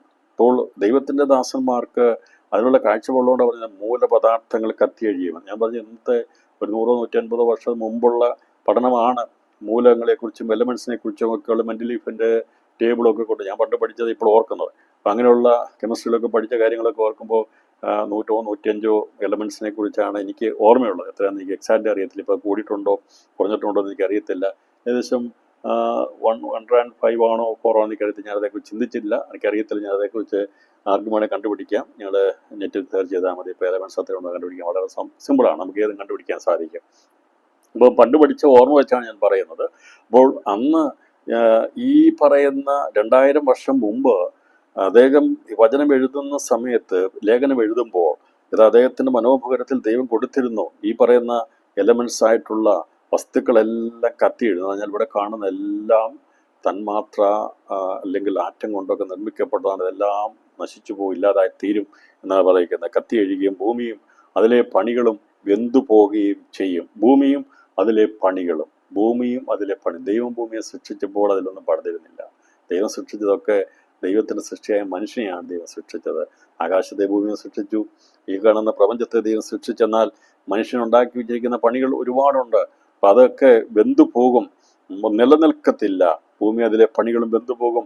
ഇങ്ങനെ ഇവയൊക്കെയും അഴിയുവാനുള്ളതാകിയാൽ ആകാശം ചുട്ടഴിയുവാനും മൂലപദാർത്ഥങ്ങൾ വെന്തുരുകുവാനും ഉള്ള ദൈവദിവസത്തിന്റെ വരവ് കാത്തിരുന്നും ബന്ധപ്പെടുത്തിയും കൊണ്ട് നിങ്ങൾ എത്ര വിശുദ്ധ ജീവനും ഭക്തിയുമുള്ളവരായിരിക്കണം. എന്നാൽ നാം അവന്റെ വാഗ്ദത്ത പ്രകാരം നീതി വസിക്കുന്ന പുതിയ ആകാശത്തിനും പുതിയ ഭൂമിക്കുമായിട്ട് കാത്തിരിക്കുന്നു. അപ്പോൾ ഇത് കത്തിയഴിഞ്ഞ് മാറിപ്പോയാലും പൊതുവാന ഭൂമി, പുതിയ ആകാശ ഭൂമി, നീതി വസിക്കുന്ന പുതിയ ആകാശം പുതിയ ഭൂമി ഉണ്ടായിരിക്കും എന്ന് പറഞ്ഞാൽ അതിൻ്റെ അർത്ഥം അനീതി ആകുന്ന, പാപമില്ലാത്ത, നീതി വസിക്കുന്ന ഭൂമി എന്നതിൻ്റെ അർത്ഥം ഇത്രയാണ് പറഞ്ഞിരിക്കുന്നത്. അർത്ഥം എന്താണ് നമ്മൾ ചോദിക്കുന്നത്? നീതി വസിക്കുന്ന ഭൂമി എന്താണെന്ന് ചോദിച്ചാൽ അതിൻ്റെ അർത്ഥം എന്താണെന്ന് വളരെ ചുരുക്കത്തിൽ വേഗത്തിൽ പറഞ്ഞാൽ, പാപമില്ലാത്ത പുതിയ ആകാശ പുതിയ ഭൂമി. ഇപ്പോഴത്തെ ആകാശത്തിലും ഭൂമിയിലും പാപവും മരണവും ഉണ്ട്. എന്നാൽ കർത്താവ് ഇനി ഉണ്ടാക്കുവാൻ പോകുന്ന പുതിയ ആകാശ പുതിയ ഭൂമിയിൽ പാപമില്ല, മരണമില്ല. അതാ പറയുന്നത്, നീതി വസിക്കുന്ന. ഏത് അനീതിയും പാവം. അപ്പൊ വചനം കൊണ്ട് നമ്മൾ വ്യാഖ്യാനിച്ചെങ്കിൽ മാത്രമേ അതിൻ്റെ യഥാർത്ഥമായിട്ട് അർത്ഥം മനസ്സിലാക്കാൻ സാധിക്കും. ഇപ്പം നിങ്ങളോട് ചോദിക്കുക, ഈ നീതി വസിക്കുന്ന പുതിയ ആകാശ പുതിയ ഭൂമി എന്താകുന്നെന്ന് ചോദിച്ചാൽ നമുക്ക് നീതി എന്ന് പറഞ്ഞ് പലതും വേണമെങ്കിൽ പറയാൻ സാധിക്കും. പക്ഷെ അതിൻ്റെ ബിബ്ലിക്കലായിട്ടുള്ള വചനപരമായിട്ടുള്ള വ്യാഖ്യാനത്തിലേക്ക് പോകണമെങ്കിൽ ദൈവവചനത്തിൽ പറഞ്ഞിരിക്കുന്ന വചനം കൊണ്ട് അതിനെ വ്യാഖ്യാനിച്ച് അതിൻ്റെ വ്യക്തത കിട്ടും. അല്ലെ, നമ്മൾ നീതി വസിക്കുന്ന ആകാശഭൂമി എന്ന് പറഞ്ഞാൽ അത് നമ്മൾ പലതും പറയാൻ സാധിക്കും. അന്ന് കള്ളത്തരമില്ല, അന്ന് വഞ്ചനയില്ല എന്നൊക്കെ പലതും പറയാൻ സാധിക്കും. അന്ന് നീതി മാത്രമേ ഉള്ളൂ എന്ന് പറയുമ്പോൾ അതിൻ്റെ മൂലമായിട്ടുള്ളത്, മൂല കാരണമായി പറയാനുള്ളത് ഏത് അനീതിയും പാപമാകുന്നു. അപ്പോൾ പുതിയ ആകാശ പുതിയ ഭൂമിയിൽ പാപമില്ല, മരണമില്ല, ഇരുളാകുന്ന സാത്താനില്ല എന്നതാണ്. അപ്പോൾ ഒന്നാമത്തെ ദിവസം ദൈവം സൃഷ്ടിച്ച ഭൂമിയുള്ള ബന്ധത്തിൽ അവിടെ ഇരുൾ ഉണ്ടായെങ്കിൽ, ഈ വേരാകുന്ന മരണത്തിന്റെ വേര് വെളിപ്പെട്ടെങ്കിൽ, ദൈവം ഇനി ഉണ്ടാക്കാൻ പോകുന്ന പുതിയ ആകാശ പുതിയ ഭൂമിയിൽ ഈ പറയുന്ന ഇരുൾ കാണുകയില്ല. അതുകൊണ്ട് അവിടെ രാത്രി ഇല്ലല്ലോ എന്ന് പറഞ്ഞിരിക്കുന്നത്. അപ്പോൾ വെളിപ്പാട് പുസ്തകത്തോട് നമ്മൾ പഠിക്കുമ്പോൾ രാത്രി ഇല്ലല്ലോ എന്ന് പറഞ്ഞതിൻ്റെ അർത്ഥം പകലും രാത്രി ഇല്ലെന്നല്ല എൻ്റെ അർത്ഥമല്ല. പിശാച് അവിടെ ഇല്ലല്ലോ, ഇരുളാകുന്ന സാത്താൻ അവിടെ ഇല്ലല്ലോ, അപ്പോൾ അനീതി അവിടെ ഇല്ലല്ലോ. അപ്പോൾ ഏത് അനീതിയും പാപമാകുന്നെങ്കിൽ നീതി വസിക്കുന്ന പുതിയ ആകാശ പുതിയ ഭൂമിക്ക് വേണ്ടി നാം കാത്തിരിക്കുന്നത് പാപവും മരണവും ഇല്ലാത്ത പുതിയ ആകാശ പുതിയ ഭൂമിയെ ദൈവം സൃഷ്ടിക്കാൻ പോകുന്നു. അപ്പോൾ നമ്മുടെ ജീവിതത്തിലും പാപവും അനീതിയും മരണവും ഇല്ലാത്ത നാം ജീവങ്ങളിലേക്ക് കടന്നിരിക്കുന്നതുകൊണ്ട് പാപത്തിന് നമ്മുടെ മേൽ കർത്തൃത്വമില്ല. അതുകൊണ്ട് നാം നീതിയുള്ളവരായി ദൈവത്തിന് കൃപയാൽ നീതീകരണം പ്രാപിച്ചതുകൊണ്ട് നാം പുതിയ സൃഷ്ടിയായി മാറി. അപ്പോൾ പഴയ സൃഷ്ടിയായിരുന്ന പഴയ മനുഷ്യരായിരിക്കുന്ന എന്നെയും നിങ്ങളെയും ദൈവത്തിന്റെ കൃപയാൽ നമ്മെ കർത്താവ് നമ്മളിൽ നിന്ന് അനീതി മാറ്റി, നമ്മളിൽ നിന്ന് പാപത്തെയും മരണത്തെയും നീക്കി നമ്മെ പുതിയ സൃഷ്ടിയാക്കിയത് കൊണ്ട്, അങ്ങനെ പുതിയ സൃഷ്ടികളായി തീരുന്നതിൽ മകുടമായിത്തീരുന്നവര് കർത്താവിന്റെ മണവാട്ടിയായി തേജസ്സനുസരിച്ചതിന് വ്യത്യാസങ്ങൾ 30 മേനിയും 60 മേനിയും 100 മേനിയും ഉണ്ട്. ഇതാണ് നമ്മൾ ആരംഭമിട്ടത്. അതിനെ നമ്മൾ വർദ്ധിപ്പിച്ച് ദൈവത്തിലേക്ക് എത്തണം. അപ്പോൾ നമ്മളെ പുതിയ സൃഷ്ടിയാക്കി തീർത്തെങ്കിൽ പുതിയ സൃഷ്ടിക്ക് പഴയ സൃഷ്ടിയാകുന്ന അനീതി നിറഞ്ഞ പാപം നിറഞ്ഞ ഭൂമിയിൽ ജീവിപ്പാൻ അല്ല ദൈവം കണ്ടിരിക്കുന്നത്. പുതിയ ആകാശ പുതിയ ഭൂമിയെ ദൈവം സൃഷ്ടിച്ചരും. നമ്മളെ ഈ അനീതി നിറഞ്ഞ ഭൂമിയിലേക്ക് കടന്നു വരും. പക്ഷെ അവിടെ തേജസ്സിൽ നാം പ്രത്യക്ഷപ്പെടുമ്പോൾ നമ്മെ മേഘം കൊണ്ട് മൂടിയുള്ള ഒരു പ്രത്യേകമായിരിക്കുന്ന അവസ്ഥയിലാണ് ഇവിടെ കർത്താവിൻ്റെ പ്രത്യക്ഷത എന്നുള്ള നമ്മൾ ചിന്തിച്ചിരുന്നു. അപ്പോൾ കർത്താവ് രണ്ടാമത് വന്നു കഴിഞ്ഞാൽ അന്ന് മുതൽ 1000 ആണ്ട് വാഴുന്നത് വരെ ഈ പറയുന്ന സംഭവങ്ങളെല്ലാം സംഭവിച്ചു കഴിയുമ്പോൾ 1000 ആണ്ട് വാഴ്ച കഴിയുമ്പോഴാണ് സാത്താൻ റിലീസ് ചെയ്യുന്ന ഇരുൾ വെളിയിൽ വരും, മരണം വെളിയിൽ വരും. അവനവൻ്റെ പ്രവൃത്തി വഞ്ചിച്ച് മനുഷ്യനെ വീണ്ടും പാപത്തിലേക്ക് കൊണ്ടുപോകുന്ന ദിവസങ്ങൾ വരുമ്പോൾ അതേക്കുറിച്ചാണ് പറഞ്ഞിരിക്കുന്നത്. വരുവാനുള്ള ആ ദിവസം അത് വെളിപ്പെടും. പക്ഷേ ചെയ്യേണ്ടതെല്ലാം ദൈവം ചെയ്ത ശേഷമായി ഇപ്പോഴത്തെ ആകാശത്തെയും ഭൂമിയെയും അത് ഈ മൂലപദാർത്ഥങ്ങളെല്ലാം കത്തിയഴിഞ്ഞ് ഇല്ലാതായിത്തീരും, ശൂന്യമായിത്തീരും, അത് പിന്നെ കാണത്തില്ല എന്നാണ് ദൈവം പറഞ്ഞിരിക്കുന്നത്. ഇങ്ങനെ പറഞ്ഞിരിക്കുന്നത് നമ്മൾ ഒരുപാട് ദിവസത്തെക്കുറിച്ച് പറഞ്ഞു. അത് നമ്മൾ മനസ്സിലാക്കി എന്താ സംഭവിക്കുന്നുള്ളത്. അപ്പോൾ അതേക്കുറിച്ചുള്ള വ്യക്തത ലഭിച്ചു. എന്നാൽ ഇതേക്കുറിച്ച് അന്ന് എന്ത് സംഭവിക്കും എന്നുള്ളതിനെക്കുറിച്ച് കർത്താവ് ഇവിടെ ഒടുക്കത്തെ നാളിനെ കുറിച്ച് പറഞ്ഞ വചനം കൂടി നമ്മൾ എടുത്ത് ചിന്തിക്കുമ്പോൾ നമുക്ക് ഈ പറഞ്ഞ കാര്യങ്ങൾക്ക് അതിൻ്റെ വ്യക്തത മനസ്സിലാകാൻ സാധിക്കും. ഇപ്പോൾ യോഹന്നാന്റെ സുവിശേഷം 6-ാം അധ്യായത്തിൽ 3 പ്രാവശ്യം കർത്താവ് ഒടുക്കത്തെ നാളിനെ കുറിച്ച് പറഞ്ഞിട്ടുണ്ട്. അപ്പോൾ 6-ാം അധ്യായത്തിൽ 3 പ്രാവശ്യം പറഞ്ഞിരിക്കുന്നത് ഒടുക്കത്തെ നാളിനോട് ബന്ധത്തിൽ പറഞ്ഞിരിക്കുന്നത് നിത്യജീവനുള്ള ബന്ധത്തിലാണ് ഇവിടെ പറഞ്ഞിരിക്കുന്നത്. അപ്പോൾ ഒടുക്കത്തെ നാളിനെ കുറിച്ച് വിവിധ സ്ഥലങ്ങളിൽ പല ഭാഗങ്ങളും എഴുതിയിട്ടുണ്ടെങ്കിലും അത് നാം എല്ലാറ്റെക്കുറിച്ചും നമുക്ക് മുഴുവൻ പഠിക്കാൻ ഞാനിവിടെ താല്പര്യപ്പെടുന്നില്ല.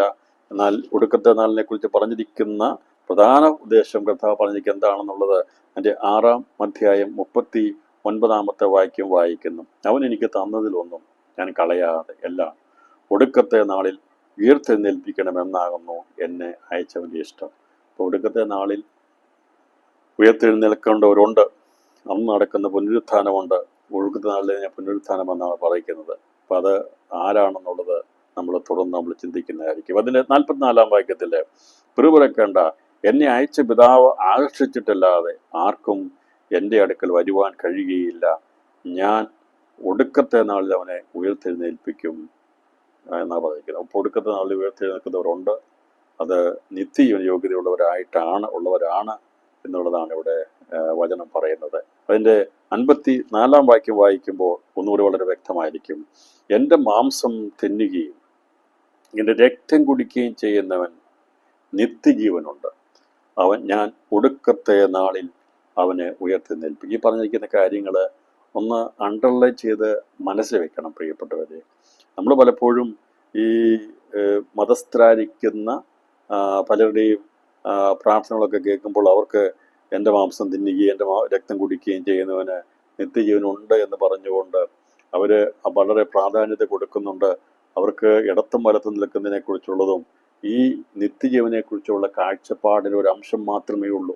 എന്നാൽ സഭയോടെയുള്ള ബന്ധത്തിൽ പറയുമ്പോൾ ഞാനും നിങ്ങളും ഈ ഒരു ബന്ധത്തിലല്ല, അതിനേക്കാൾ എത്രയോ ശ്രേഷ്ഠകരമായ ഉന്നതമായ പദവിയിലേക്ക് എത്തേണ്ടവരാണ് എന്നുള്ളത് മനസ്സിലാക്കണം. അപ്പോൾ ഈ യോഹന്നാന്റെ സുവിശേഷം വായിച്ചിട്ട് എൻ്റെ മാംസം തിന്നുകയും അത് സഭയോടുള്ള ബന്ധത്തിൽ പറയുകയാണ്. സഭയ്ക്കാണ് ദൈവം തൻ്റെ മാംസത്തെയും രക്തത്തെയും തന്നുകൊണ്ട് കർത്തൃമേശ കർത്താവ് നമുക്കാണ് തന്നിരിക്കുന്നത്. ഞാൻ വരുവോളും നിങ്ങൾ എൻ്റെ ഓർമ്മയ്ക്കായത് ചെവിയെന്ന് പറഞ്ഞ് അവസാനം വരെ, ലോകാവസാനത്തിൽ എല്ലാ നാളും ഞങ്ങൾ കൂടി ഉണ്ടെന്ന് കർത്താവ് പറഞ്ഞു.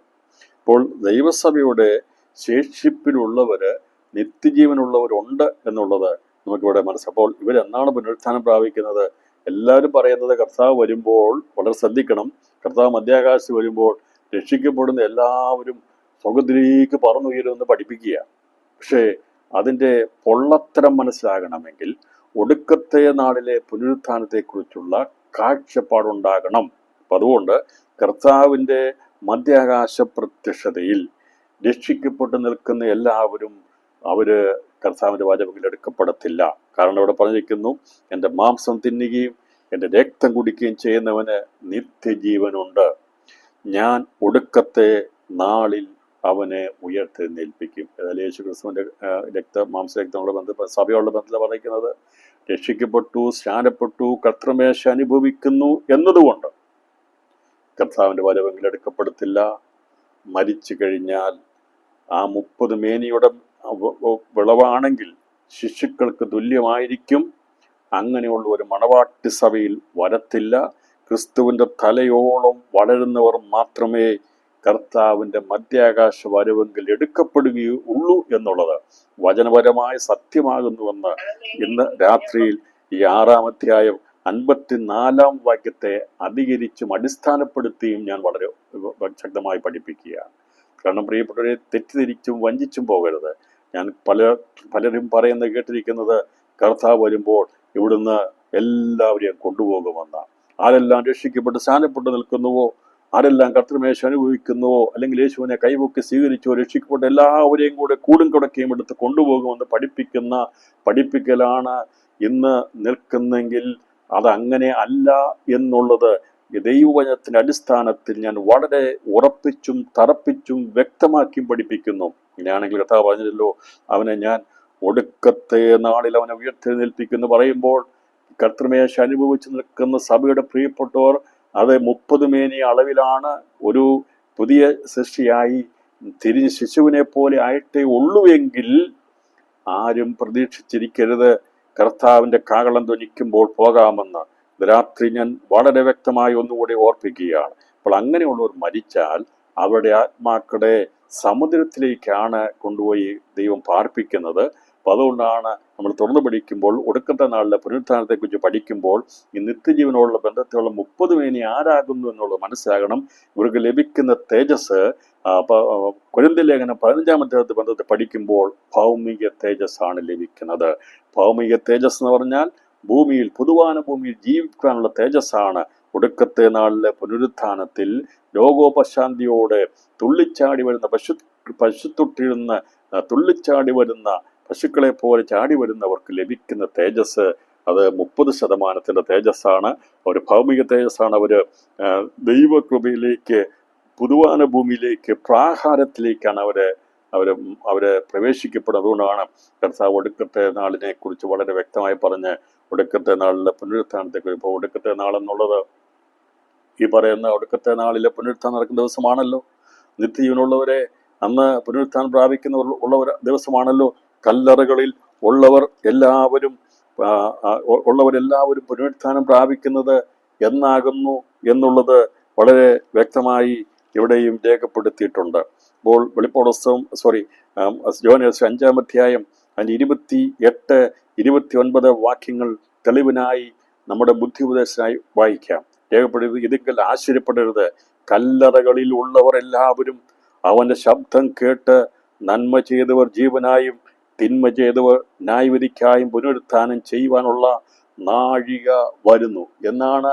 നന്മ ചെയ്തവർ ശബ്ദം കേട്ട് നന്മ ചെയ്തവർ ജീവനായും തിന്മ ചെയ്തവർ ന്യായവിധിക്കായും പുനരുത്ഥാനം ചെയ്യാനുള്ള നാഴിക എന്നാ വരുന്നത്.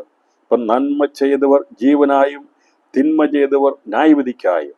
അപ്പോൾ ഇവിടെ ഒടുക്കത്തെ നാളിലെ പുനരുത്ഥാനത്തിൽ നമുക്ക് കാണാൻ സാധിക്കുന്നത് നന്മ ചെയ്തവരുമുണ്ട്, തിന്മ ചെയ്തവരുമുണ്ട്. അപ്പൊ നന്മ ചെയ്തവർ നിത്യജീവനായിട്ട്, ഇപ്പൊ ഇത് പറയുന്നത് ഒടുക്കത്തെ നാളിലാണ്. അപ്പോൾ കല്ലറകളെല്ലാം അതുവരെയും ഇപ്പോൾ ലോക ആരംഭം മുതൽ മരിച്ചുപോയ വ്യക്തികളിൽ 30% യോഗ്യരായിരിക്കും നിത്യയോഗ്യതയായിട്ടുള്ളവരുടെ ഒരൊറ്റ കല്ലറ പോലും കർത്താവിന്റെ മധ്യാകാശവരവുകൾ തുറക്കപ്പെടത്തില്ല.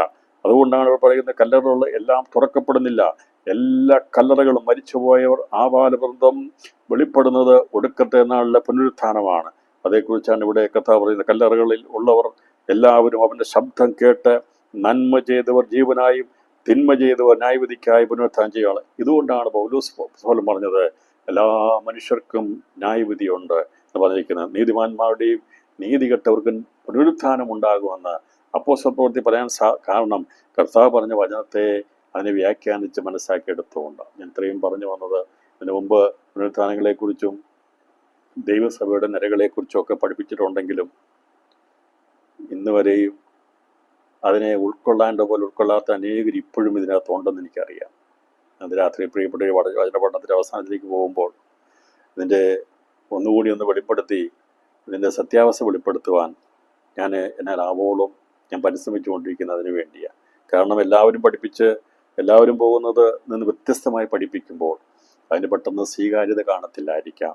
എന്നാൽ സത്യത്തിൻ്റെ വചനത്തിൻ്റെ അടിസ്ഥാനത്തിൽ വെളിപ്പെടുത്തി പോകുമ്പോൾ അതിൻ്റെ ന്യായമായ കാര്യങ്ങളെ മനസ്സിലാക്കണമെന്ന് ഓർപ്പിക്കുന്നു. ഇപ്പം ഞാൻ ഇവിടെ യൂട്യൂബിൽ നമ്മുടെ ക്ലാസ്സുകളൊക്കെ അപ്ലോഡ് ചെയ്യുന്നുണ്ട്.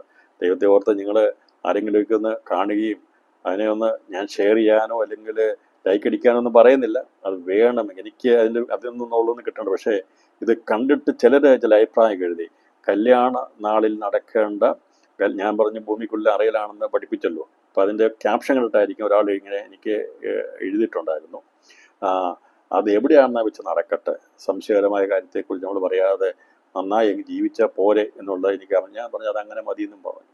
എനിക്ക് അവരോട് ആർഗ്യ ചെയ്യേണ്ട ആവശ്യമില്ല.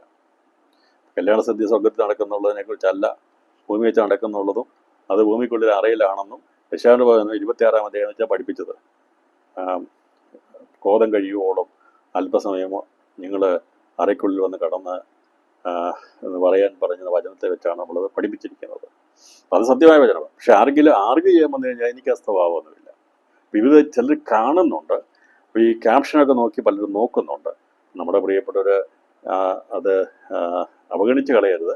അപ്പം നിങ്ങളുടെ അഭിപ്രായങ്ങളൊക്കെ വേണമെങ്കിൽ നിങ്ങൾക്ക് അതിനകത്ത് എഴുതാം, വേണമെങ്കിൽ എഴുതിയാൽ മതി കേട്ടോ. അപ്പം ആരെങ്കിലും എഴുതിയാലേ എനിക്ക് റിപ്ലൈ കൊടുത്തേ പറ്റുള്ളൂ. ഞാൻ നോക്കിയപ്പോൾ അതിനോട് ഇനി അദ്ദേഹത്തെ ഇനിയിപ്പം ഈ യശായാവ് 26-ാം അധ്യായമൊക്കെ പറഞ്ഞ് ഇവിടുത്തെ വചനം കേട്ടിട്ടില്ല, ക്യാപ്ഷൻ മാത്രമേ കണ്ടിട്ടുള്ളൂ. ഈ പുസ്തകത്തെ എതിർക്കുന്നവരങ്ങനെയാണ്, അവരത് വായിക്കത്തില്ല. പക്ഷെ അവർ കാണുമ്പോൾ തന്നെ ഇതൊന്നും നടക്കത്തില്ല എന്ന് പറഞ്ഞാൽ മുൻവിധിയോട് കൊടുത്തുള്ളേ. പക്ഷെ ആ വചനം ഒന്ന് കേട്ടിരുന്നെങ്കിൽ നിശ്ചയമായിട്ട് ആ ചോദ്യം പുള്ളി പറയത്തില്ലായിരുന്നു. നമ്മൾ പലപ്പോഴും ദൈവവചനത്തിന് വെളിപ്പാട് പഠിപ്പിക്കുമ്പോൾ പലരും ഇത് ഒരു ഒഴിവൊഴിയായിട്ട് പറയാറുണ്ട്.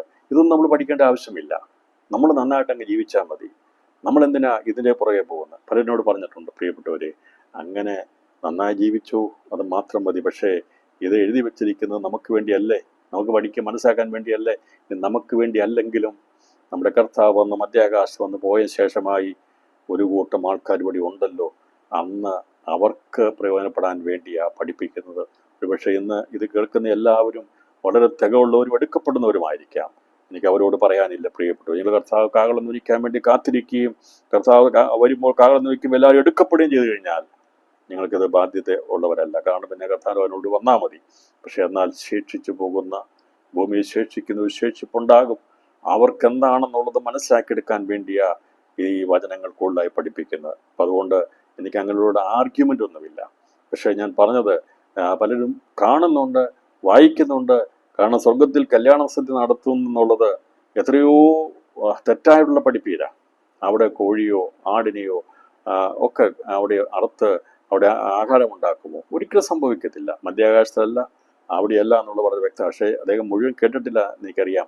ഭൂമിക്കുള്ളിൽ അറയിൽ വെച്ചാണ് നടക്കുന്നതെന്ന് പറഞ്ഞത് വെറുതെ എഴുതല്ല, അതിൻ്റെ കാരണ സഹിതമായിട്ട് എത്രയോ ദിവസത്തെ ക്ലാസ് എടുത്താണ് ഞാൻ കുഞ്ഞാണ്ട് കല്യാണ സദ്യ ഭൂമിക്കുള്ളിൽ അറയിൽ വെച്ച് നടത്തിയതെന്നുള്ളത് നിങ്ങൾക്കറിയാമല്ലോ. അല്ലാതെ ഏതെങ്കിലും ഒരു വാക്കെടുത്ത് വെച്ചിട്ട് ജസ്റ്റ് പറഞ്ഞു പോവുകയല്ല ചെയ്തത്. അതുപോലെ പുനരുത്ഥാനങ്ങളെക്കുറിച്ചും അതുപോലെ നിരകളെക്കുറിച്ചും തേജസ്സിനെക്കുറിച്ചും പല ആവർത്തി പറഞ്ഞ് പോയിട്ടുള്ളത് പിന്നെയും ആർഗ്യുമെന്റ്സ് വരുമെന്നുള്ളത് കൊണ്ടാണ് ഇതിനെ ഞാൻ വീണ്ടും അത് ആവർത്തിക്കുന്നപ്പോൾ തെറ്റിപ്പോകരുത്. ഒടുക്കത്തെ നാളിലെ പുനരുത്ഥാനത്തിലാണ് എല്ലാ കല്ലറകളും തുറക്കുന്നതിൻ്റെ അർത്ഥം കല്ലറകളിൽ വെച്ചവരെ മാത്രമല്ല. ചിലക്ക് അതിൻ്റെ സംശയമുണ്ട്, കർത്താവ് പറഞ്ഞ കല്ലറകൾ. അപ്പോൾ യഹൂദനോടുള്ള ബന്ധത്തിൽ പറഞ്ഞതേ ഉള്ളൂ, മരിച്ചവരെ അടക്കുന്നത് യഹൂദയിൽ കല്ലറകളിലാണ്. ഇപ്പം ഇത് വെച്ചുകൊണ്ട് അതിനെതിരെയും വീണ്ടും ചോദ്യങ്ങൾ ചോദിക്കുന്നവരുണ്ട്. ഞാൻ പലപ്പോഴും അതിശയിച്ച് പോകാറുണ്ട്, ഇങ്ങനെയുള്ള ചോദ്യങ്ങളൊക്കെ വരുന്നത് എങ്ങനെയാണ്? കല്ലറയുള്ളവരല്ലേ പറഞ്ഞിരിക്കുന്നത്, മണ്ണിൽ കുഴിച്ചുവിടുവരും, അപ്പം അവർ അതിനകത്ത് വരത്തില്ലല്ലോ. എന്താണ് അതിന് ഉത്തരം പറയേണ്ടത്? നിങ്ങൾ ആലോചിച്ചോ. കല്ലറയുള്ളവരെല്ലാവരും പുനരുത്ഥാനത്തിന്റെ അർത്ഥം മണ്ണിൽ കുഴിച്ചിട്ടവരെയും അല്ലെങ്കിൽ ദഹിപ്പിച്ച് കളഞ്ഞവരെയും ഒന്നും വരത്തില്ലല്ലോ എന്നുള്ള ചോദിക്കും. ഞാൻ പറഞ്ഞത് അങ്ങനെ പോലും ചോദ്യങ്ങൾ ഉയരുന്നുണ്ട്. ഇവിടെ ഉദ്ദേശിച്ചത് യഹൂദനോടുള്ള ബന്ധത്തിൽ കർത്താവ് പറഞ്ഞു അവിടെ മരിച്ചു കഴിഞ്ഞാൽ അവർ കല്ലറകളിലാണ് അടക്കുന്നത്. അപ്പോൾ അബ്രഹാമിനെയൊക്കെ കല്ലറകളിൽ അടക്കിയത് ആ ഒരു രീതിയാണ് യഹൂദൻ്റെ പാരമ്പര്യം. അല്ലാതെ അവരെ ദഹിപ്പിച്ച് കളയുകയോ അല്ലെങ്കിൽ അവരെ മണ്ണിനടുത്ത് എവിടെയെങ്കിലും നമ്മൾ കുഴിച്ചിടുകയോ ഒന്നും അല്ല അവർ ചെയ്തുകൊണ്ടിരുന്നത്. അപ്പോൾ അതിൻ്റെ രീതി അനുസരിച്ച് പറഞ്ഞാൽ കല്ലറകളുള്ളൂ എന്ന് പറഞ്ഞാൽ അർത്ഥം മരിച്ചു പോയല്ല എന്നൊരു അർത്ഥം അതാണ്. അതല്ലാതെ ഇതിനെ കല്ലറകളിൽ വെച്ചവർ മാത്രമേ അന്ന് പുനരുത്ഥാനം പ്രാപിക്കുന്ന തെറ്റിദ്ധരിപ്പിക്കരുത്, വ്യാഖ്യാനിക്കരുത്, വചനത്തെ കൂട്ടിക്കളയരുത്. ദൈവത്തെ ഓർത്ത് ഞാൻ വേണമെങ്കിൽ തോറ്റു തന്നേക്കാം, പക്ഷെ എന്നെ തോൽപ്പിക്കാൻ വേണ്ടി ഒരിക്കലും വചനത്തെ ആരും എന്ത് ചെയ്യരുത്, കൂട്ടിക്കളയരുത്. അത് പാപമാണ്. ഞാൻ പരാജയപ്പെടാം, ഞാൻ പറയാൻ തെറ്റാണ് സമ്മതിച്ചേക്കാം, ഒരു കുഴപ്പമില്ല, ഞാൻ അംഗീകരിച്ചേക്കാം. പക്ഷേ വചനത്തെ കൂട്ടിക്കളയരുത്. ഇവിടെ പറഞ്ഞിരിക്കുന്ന കല്ലറകളുള്ളവർ എന്ന് പറയുമ്പോൾ അത് കല്ലറകളുള്ളതെന്ന് പറഞ്ഞാൽ കല്ലറകളുള്ളവർ മാത്രമല്ലേ ഉള്ളൂ. മണ്ണിൽ കുഴിച്ചിട്ടവരോ അല്ലെങ്കിൽ സമുദ്രത്തിൽ പോയി മരിച്ചവരോ അല്ലെങ്കിൽ അഗ്നികിരയാക്കിയവരോ ഒന്നും പുനരുത്ഥാനം പ്രാപിക്കത്തില്ല എന്ന് പറഞ്ഞു വന്നാൽ എനിക്ക് അവരുടെ അടുത്ത് കൈകൂപ്പി മാറാനേ സാധിക്കത്തുള്ളൂ. അതിനെ ആണ് വചനത്തെ കോട്ടിക്കളയുക എന്ന് പറയുന്നത്. അപ്പോൾ ഒരുപക്ഷെ സംസാരത്തിൽ സംവാദങ്ങൾ ജയിക്കാൻ വേണ്ടി പലതും, പക്ഷേ വചനത്തെ കോട്ടിക്കളയരുത്. വചന സത്യം എന്താണെന്ന് മനസ്സിലാവും. അവിടെ കല്ലറുകൾ ഉള്ളവർ എന്ന് പറഞ്ഞിരിക്കുന്നതിൻ്റെ അർത്ഥം, അതിൻ്റെ അർത്ഥം യഹൂദനോട് പറഞ്ഞപ്പോൾ പറഞ്ഞു മരിച്ചവരെ അടക്കുന്നത് കല്ലറകളിലാവട്ടോ. അപ്പോൾ കല്ലറകളുള്ളവർ എല്ലാവരും മടങ്ങി വരുവാൻ പറയുന്നത്. ഇതാണ് 90-ാം സങ്കീർത്തനത്തെ കുറിച്ച് പറഞ്ഞിരിക്കുന്നത്. 90-ാം സങ്കീർത്തനം 1-ാം വാക്യത്തിൽ പറഞ്ഞിരിക്കുന്നതും അവിടെ കർത്താവ് മോശ ആ മരിച്ചുപോയ തൻ്റെ ജ്യേഷ്ഠനോടുള്ള ബന്ധത്തിൽ താൻ കണ്ടു പറഞ്ഞതും ഒടുക്കത്തെ നാളിലെ പുനരുത്ഥാനത്തെക്കുറിച്ചാണ് പറഞ്ഞത്. പക്ഷേ മോശകരവനും അതിൽ മനുഷ്യപുത്രന്മാരെ തിരികെ വരുമെന്ന് പറയുമ്പോൾ അതിൻ്റെ അർത്ഥം അന്ന് ലാസറയെ പുറത്ത് വരുമെന്ന് പറഞ്ഞാൽ ലാസർ മാത്രമേ വന്നുള്ളൂ. കല്ലറകളുള്ള എല്ലാവരും വന്നില്ല. എന്നാൽ കല്ലറകളുള്ളവരെല്ലാവരും വരുന്നത് ഈ പറയുന്ന ഒടുക്കത്തെ നാളിലെ പുനരുത്ഥാനമാണ്. 90-ാം സങ്കീർത്തനത്തിൽ പറഞ്ഞിരിക്കുന്നത് പ്രകാരം പറഞ്ഞിരിക്കുന്നത് കർത്താവേ തലമുറയായി നമ്മുടെ സങ്കേതമായിരിക്കുന്നു, പർവ്വതങ്ങളുണ്ടായതിനും നീ ഭൂമിയെയും ഭൂമണ്ഡലത്തെയും നിർമ്മിച്ചതിന് മുമ്പ് നീ അനാദിയായും ശാശ്വതമായും ദൈവമാകുന്നു.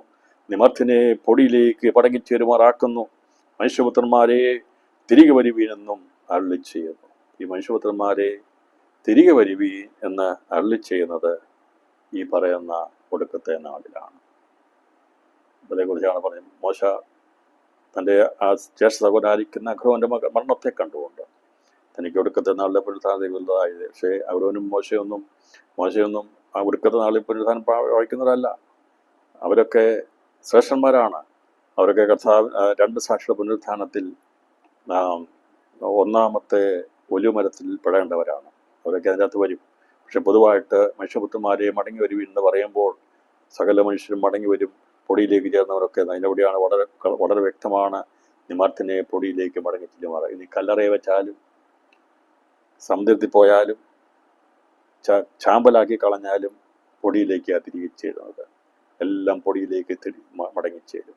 പൊടിയിൽ ചേരുന്ന എല്ലാ മനുഷ്യരെയും മടക്കി വരുത്തതിനെ കുറിച്ചാണ് പറയുമ്പോൾ ഒടുക്കത്തെ നാളിലെ പുനരുത്ഥാനം നീതികെട്ടവരുടെയും നീതിമാന്മാരുടെയും പുനരുത്ഥാനമാണ്. അപ്പം അത് 2 കൂട്ടമുണ്ടെന്ന് മനസ്സിലാക്കി വെക്കണം. തുടർന്ന് ഒടുക്കുന്ന നാളിലെ പുനരുത്ഥാനത്തെ പഠിക്കുമ്പോൾ ഈ വചനം ആവശ്യമാണ്. ഇപ്പം ഞാനിവിടെ തെളിയിച്ചത്, നമ്മളിവിടെ പഠിച്ചത് ഒടുക്കത്തെ നാളിൽ ആണ് മരിച്ചവരുടെ അന്ത്യനായി നടക്കുന്നത് പഠിപ്പിക്കാൻ വേണ്ടിയാണ് എടുത്തത്. ഇപ്പോൾ കർത്താവിൻ്റെ മഹത്വ പ്രത്യക്ഷയാണ് 2-ാമത്തെ വരവിൽ മരിച്ചുപോയവിടെ ഒരൊറ്റ കല്ലറ പോലും തുറക്കുന്നില്ല എന്നുള്ളത് മനസ്സിലായല്ലോ. പുസ്തകങ്ങളൊന്നും തുറക്കപ്പെടുത്തില്ല. നമ്മളതേക്കുറിച്ച് ചിന്തിക്കും. അത് മനസ്സിലാക്കി വെക്കണം. അപ്പം നിത്യജീവന യോഗ്യതയുള്ളതായിട്ടാണ് ഞാനിന്ന് മരിക്കുന്നെങ്കിൽ, ഈ ലോകത്തുനിന്ന് മാറ്റപ്പെടുന്നെങ്കിൽ എനിക്ക് കർത്താവിൻ്റെ മധ്യാകാശ പ്രത്യക്ഷതയിൽ കാണത്തില്ല. 1000 ആണ്ട് വാഴ്ച ഞാൻ കാണത്തില്ല. ഞാൻ ഇതെല്ലാം കഴിഞ്ഞിട്ട് ഗോഗ് യുദ്ധത്തോടുള്ള ബന്ധമെല്ലാം കഴിഞ്ഞിട്ട് കർത്താവ് മനുഷ്യപുത്രന്മാരെ മടങ്ങി വരുവീനെന്ന് പറയുമ്പോൾ മാത്രമേ ഞാൻ എവിടെയാണോ എൻ്റെ ശരീരം അവിടെ നിന്ന് ഞാൻ എഴുന്നേറ്റ് വരികയുള്ളൂ. അന്ന് നീതിമാന്മാരുടെ കൂട്ടത്തിലാപ്പെടുന്നെങ്കിൽ ദൈവം എനിക്ക് ഭൗമിക തേജസ് തന്ന് നിത്യജീവനിലേക്ക് പ്രവേശിപ്പാനുള്ള കൃപയെ നൽകുകയുള്ളൂ. ഞാൻ എന്നെക്കുറിച്ച് പറഞ്ഞാൽ കുഴപ്പമില്ലല്ലോ. അല്ല, ഞാൻ പാപം ചെയ്തിട്ട് ഞാൻ ജീവവസ്തു പേരില്ലാത്തവനായിട്ടാണ് മരിക്കുന്നെങ്കിൽ അന്ന് ഒടുക്കത്തെ നാളിലെ പുനരുത്ഥാനത്തിൽ മാത്രമേ എഴുന്നേറ്റ് വരികയുള്ളൂ. വന്നു കഴിയുമ്പോൾ അന്ന് എൻ്റെ പാപത്തിൻ്റെ ഗ്രേഡ് അനുസരിച്ച് ദൈവം എന്നെ തള്ളിക്കളയുന്നത് അത് ദൈവത്തിൻ്റെ നീതിക്കനുസരിച്ച് തള്ളിക്കളയും, അഗ്നിനരകത്തിലേക്ക് തള്ളിക്കളയും. എന്നാൽ പ്രിയപ്പെട്ടവരെ, അഗ്നിനരകത്തിലേക്ക് യാത്ര ചെയ്ത എന്നെയും നിങ്ങളെയും യേശുവിൻ്റെ രക്തം കൊണ്ട് വീണ്ടെടുത്ത അവൻ്റെ മക്കളാക്കി തീർത്ത് അവനോട് സദൃശന്മാരാക്കി തീർക്കുവാൻ ദൈവത്തിന് കൃപ തോന്നി. ഞാൻ വളർച്ച പ്രാപിച്ച് ദൈവകൃപയിൽ അവൻ്റെ ആ ദേഹത്തോട് അനുരൂപപ്പെടുവാൻ, അവനോട് സദൃശായിത്തീരുവാൻ വളർച്ച പ്രാപിച്ച ആണെങ്കിൽ നിശ്ചയമായിട്ടും കർത്താവിൻ്റെ മധ്യാകാശ വരവെങ്കിൽ കകളം ധ്വനിക്കുമ്പോൾ ഞാൻ ജീവനോട് രൂപാന്തരപ്പെടും. ഞാൻ മരിച്ചു പോയാൽ ഞാൻ പുനരുത്ഥാനം പ്രാപിച്ച് കർത്താവിനെതിരേൽപ്പാൻ സ്വർഗാസുഖത്തിലേക്ക് എടുക്കപ്പെടും. മധ്യാകാശത്ത് എടുക്കപ്പെടും. അവനോട് സ്വർഗാസുഖത്തിൽ ചെല്ലും. ഞാൻ ഈ പറയുന്ന 100 മേനിയിലേക്ക് എത്തിയിട്ടില്ല. 60 മേനിയുടെ ചന്ദ്രദേശം എനിക്കുള്ളെങ്കിൽ ഞാൻ കർത്താവിൻ്റെ മധ്യാകാശ വരുമെങ്കിൽ ഞാൻ അറിയത്തില്ല, ഞാൻ എഴുന്നേറ്റ് വരത്തില്ല. അന്ന് 2 സാക്ഷിയുടെ പുനരുത്ഥാനം നടക്കുന്ന സമയത്ത്, അന്ന് 1-ാമത്തെ നിലവിളക്കാകുന്ന 2 സാക്ഷി ഒരുവൻ പുനരുത്ഥാനം പ്രാപിച്ചു വരുമ്പോൾ അന്നായിരിക്കും ഞാൻ പുനരുത്ഥാനം പ്രാപിച്ച് സ്വർഗത്തിലേക്ക് എടുക്കപ്പെടുന്നത്. ഇനിയല്ല, എതിർ ക്രിസ്തുവിൻ്റെ ഭരണത്തിലേക്ക് കടന്നു പോകേണ്ട ഒരു സാഹചര്യം വരികയാണെങ്കിൽ, രക്തസാക്ഷിതയായി കഴിഞ്ഞാൽ രണ്ടാമത്തെ നിലവിളക്കിലെ വരികൾ. ഇതാണ് ഒരു വിശുദ്ധനെ സംബന്ധിച്ച്, പുതിയ വിശ്വാസം സംബന്ധിച്ചുള്ള അവസ്ഥകൾ. ഏതായാലും നമുക്ക് എതിർ ക്രിസ്തുവിൻ്റെ ഭരണത്തിലേക്ക് പോകുമെന്നുള്ളത് എനിക്ക് നിശ്ചയമില്ല.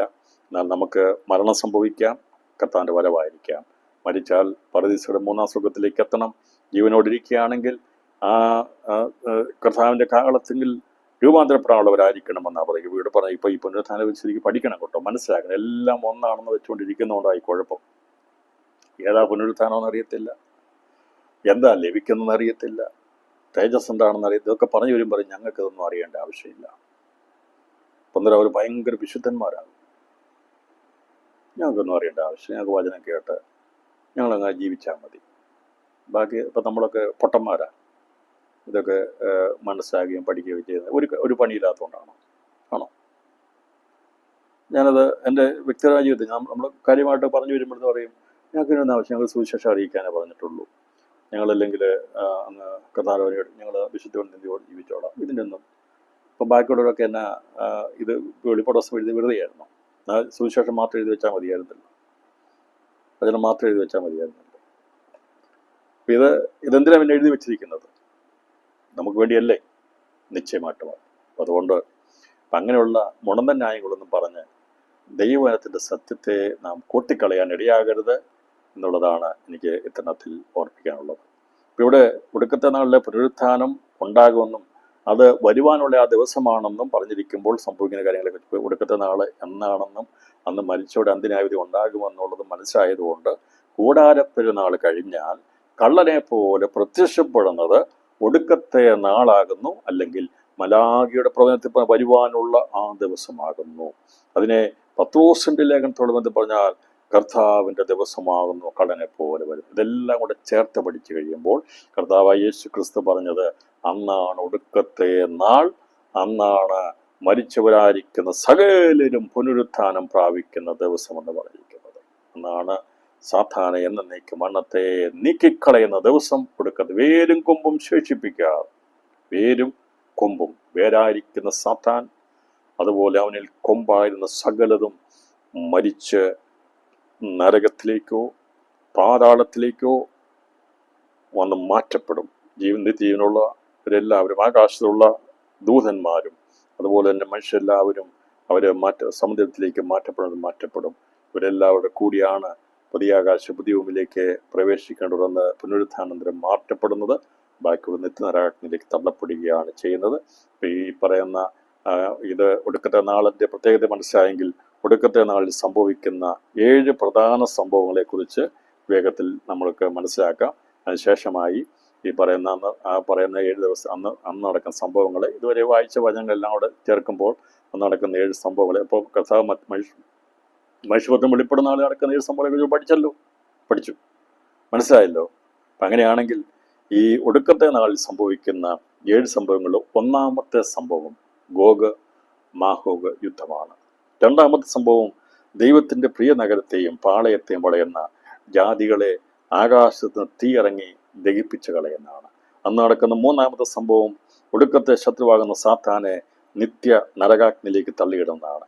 അന്ന് നടക്കുന്ന നാലാമത്തെ സംഭവം ഒടുക്കത്തെ നാളിലെ പുനരുത്ഥാനവും മരിച്ചവരുടെ അന്ത്യ ന്യായവിധിയുമാണ്. അന്ന് നടക്കുന്ന മരിച്ചവരുടെ അന്ത്യ ന്യായവിധിയുമാണ്. നടക്കുന്ന അഞ്ചാമത്തെ സംഭവം പുതിയ ആകാശ പുതിയ ഭൂമി പ്രത്യക്ഷപ്പെടുകയും ഒന്നാമത്തെ ആകാശവും ഒന്നാമത്തെ ഭൂമിയും കത്തി അഴിയപ്പെടുകയും ചെയ്യുന്നതാണ്. അന്ന് നടക്കുന്ന ആറാമത്തെ സംഭവം പുതുവാന ഭൂമിയിൽ സ്ഥാപിതമാക്കപ്പെടുന്ന സമ്പൂർണമായ സ്വർഗരാജ്യം പിതാവാം ദൈവത്തെ ഫലമേൽപ്പിക്കുന്നതാണ്. അന്ന് നടക്കുന്ന ഏഴാമത്തെ സംഭവം ഉണ്ടാക്കുവാനുള്ള ദിവസത്തിന് പ്രത്യക്ഷതയും മാനവരാശിയുടെ ബന്ധത്തിലെ ദൈവിക നിത്യതയുടെ ആരംഭവുമാകുന്നു.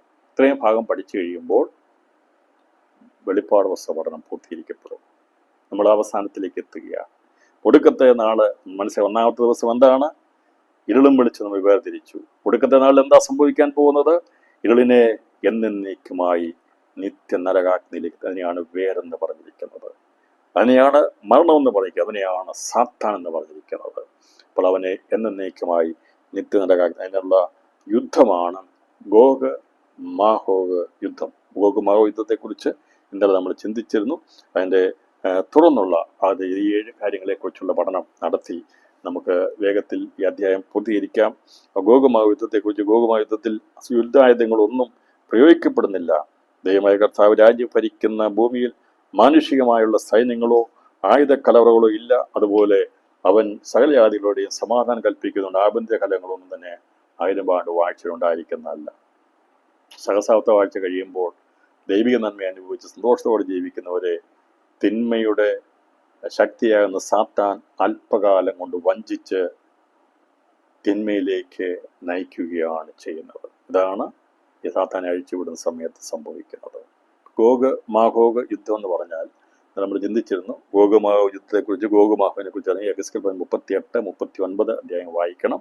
അതുപോലെ നോഹയുടെ പുത്രനായിരിക്കുന്ന യാഫേത്തിന്റെ തലമുറയിൽപ്പെട്ടതിനെ കുറിച്ചാണ് മാഹോവ് എന്ന് പറഞ്ഞിരിക്കുന്നത്.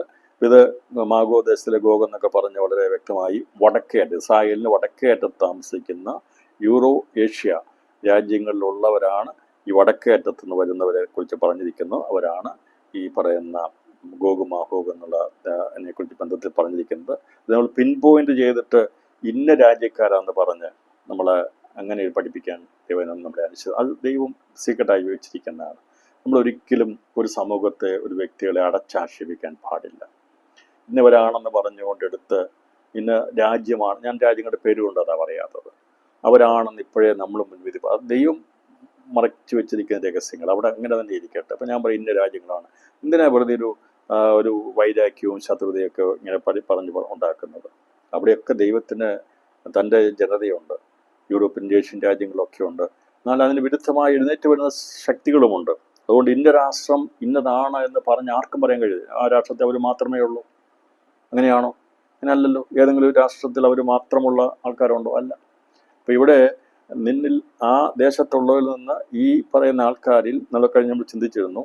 6 തന്നെ കണ്ടിട്ട് 5 ഹർമുദ യുദ്ധത്തിലേക്ക് കൊണ്ടുവരാൻ വേണ്ടി അവനെ ചൂടുത്തി വിളിച്ചുകൊണ്ട് വരും. എന്നാൽ 1 ശേഷിച്ചിരിക്കും. പറഞ്ഞല്ലോ ഗോഗ് മാഹോവ് ദേശത്തിലെ മാഹോവിനെ കുറിച്ച് പറയുമ്പോൾ അതിൽ 1 ശേഷിപ്പിച്ചിട്ടാണ് ദൈവം 5 കൊണ്ടുവരുന്നത്. എന്തിനു വേണ്ടി നമ്മൾ ചിന്തിച്ചു.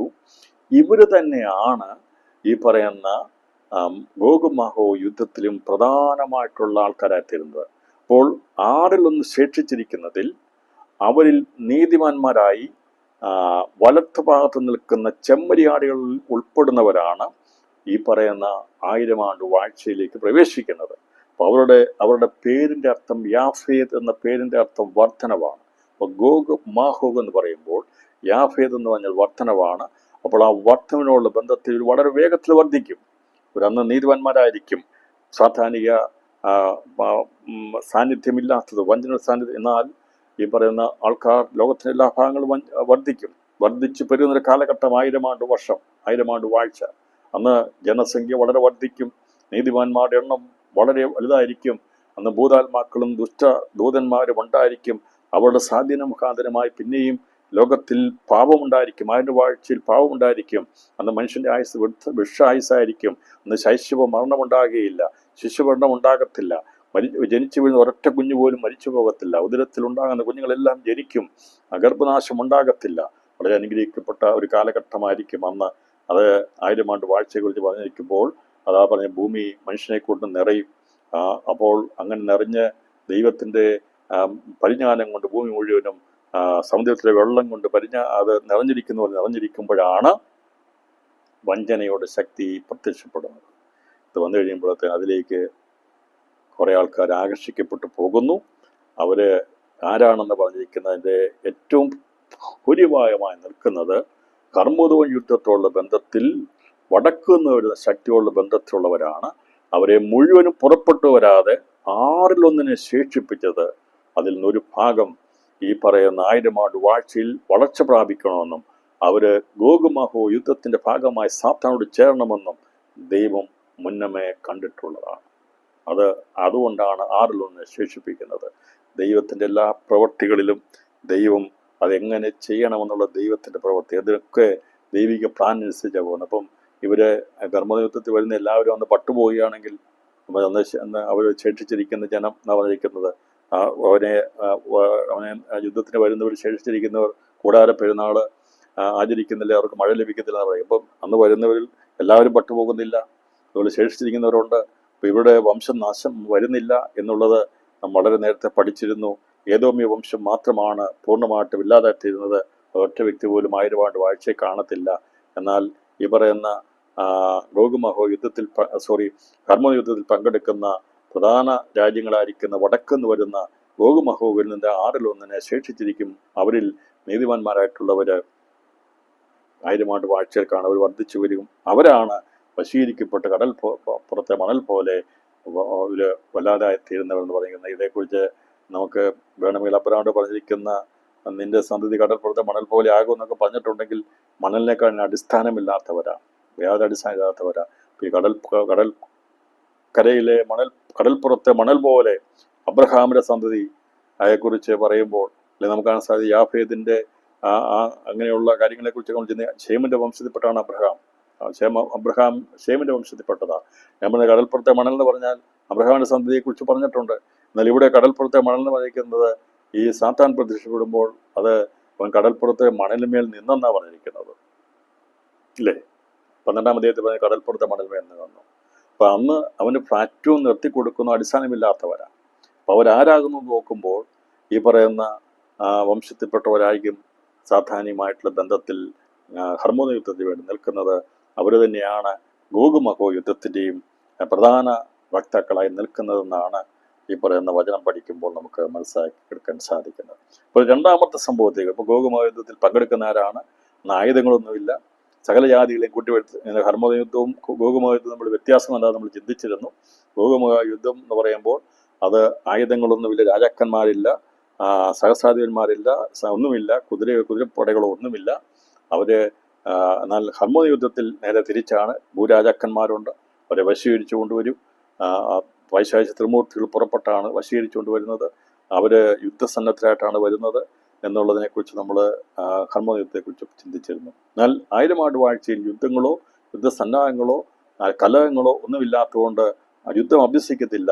സാത്താനാൽ വഞ്ചിക്കപ്പെട്ട് അവന്റെ പിന്നാലെ അവന്റെ ആടുകളായിട്ട് വന്ന് കർത്താവിന്റെ പ്രിയ നഗരത്തെ വളയും എന്നാണ് ഇവിടെ വേദപുസ്തകത്തിൽ രേഖപ്പെടുത്തിയിരിക്കുന്നത്. അതിൻ്റെ വചന വ്യാഖ്യാനത്തിലേക്ക് നാം പ്രവേശിക്കുമ്പോൾ വ്യാഖ്യാന വാക്യം 20-ാം അധ്യായം 9-ാം വാക്യത്തിന്റെ ഇന്റർപ്രിട്ടേഷൻ വ്യാഖ്യാനത്തിലേക്ക് പ്രവേശിക്കുന്ന അവർ ഭൂമിയിൽ പരക്കെ ചെന്ന് വിശുദ്ധന്മാരുടെ പാളയത്തെയും പ്രിയ നഗരത്തെയും വളയും. എന്നാൽ ആകാശത്ത് തീ ഇറങ്ങി അവരെ ദഹിപ്പിച്ച് കളയും. വിശുദ്ധന്മാരുടെ പാളയത്തെയും പ്രിയ നഗരത്തെയും വളയും. ഇപ്പം പഴയ നിയമത്തിൽ ഇസ്രായേൽ പാളയം, അവര് ഈ പ്രിയ നഗരം പെട്ടകം എവിടെയാണോ വെക്കുന്നത് അതിൻ്റെ ചുറ്റിനുമായിട്ടാണ് പാളയം വിന്യസിച്ചിരുന്നത്.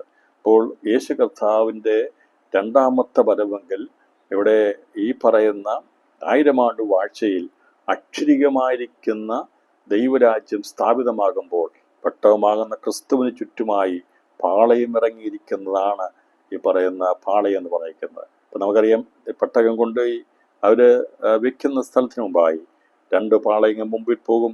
പെട്ടകം കൊണ്ടുവയ്ക്കും. അതിനുശേഷം ആ 2 പാളയം കൂടി വന്ന് അവർ വിന്യസിക്കും, അതിന് ചുറ്റുമായി വിന്യസിക്കും. 4 ദിക്കിനുള്ള ബന്ധത്തിൽ 4 ദിക്കുകളിൽ 3 ഗോത്രങ്ങൾ വെച്ചാണ് വിന്യസിച്ചിരുന്നെങ്കിൽ കർത്താവിൻ്റെ രണ്ടാമത്തെ വരവെങ്കിൽ അവൻ ഭൂമിയിൽ വന്നു കഴിയുമ്പോൾ യെരൂശലേമിലുള്ള ബന്ധത്തിൽ പറഞ്ഞിരിക്കുന്നത് പ്രിയ നഗരത്തിന് ചുറ്റുമായി പാളയം പോലെ അന്നത്തെ വിശുദ്ധന്മാർ പാളയം ഉണ്ടായിരിക്കുമെന്നാണ് ഇവിടെ രേഖപ്പെടുത്തിയിരിക്കുന്നത്. അപ്പോൾ ഇസ്രായേലിന്റെ പ്രയാണത്തിൽ നിയമിട്ടത് ചുറ്റിലുമായി ഇസ്രായേൽ ഗോത്രങ്ങളെ വിന്യസിച്ചത് പോലെയാണ് പ്രിയ നഗരത്തിന് ചുറ്റിലുമായി ഇസ്രായേൽ ഗോത്രങ്ങളിലെ വിശുദ്ധന്മാർ 1000 ആണ്ട് വാഴ്ചയിൽ പാളയം ഇറങ്ങുന്നത്. അപ്പം അന്ന് അവര് നിഴലായിട്ടന്ന് മോശ ഉണ്ടാക്കിയ കതിരമരം കൊണ്ടുണ്ടാക്കിയ പെട്ടകത്തിന് ചുറ്റിലാണ്, അതിന് ചുറ്റിലുമായിട്ടാണ് ഇസ്രായേൽ ഗോത്രങ്ങൾ ഓരോ ഗോത്രങ്ങളും വിന്യസിച്ചിരുന്നെങ്കിൽ അക്ഷരികമായിട്ടുള്ള പൊരുളായിട്ടുള്ള കാര്യം നടക്കുന്നത് 1000 ആണ്ട് വാഴ്ചയിലാണ്. അന്ന് ക്രിസ്തുവാകുന്ന പെട്ടകം യഥാർത്ഥമായിരിക്കുന്ന പ്രിയ നഗരം യേശു അതിലുണ്ട്. അതിന് ചുറ്റുമായി ഇസ്രായേൽ ഗോത്രങ്ങളിലുള്ള വിശുദ്ധന്മാർ 1000 ആണ്ട് വാഴ്ചയിൽ അവരുടെ ഗോത്രങ്ങളുടെ കണക്കനുസരിച്ച് ദൈവം അവരെ വിന്യസിപ്പിക്കും.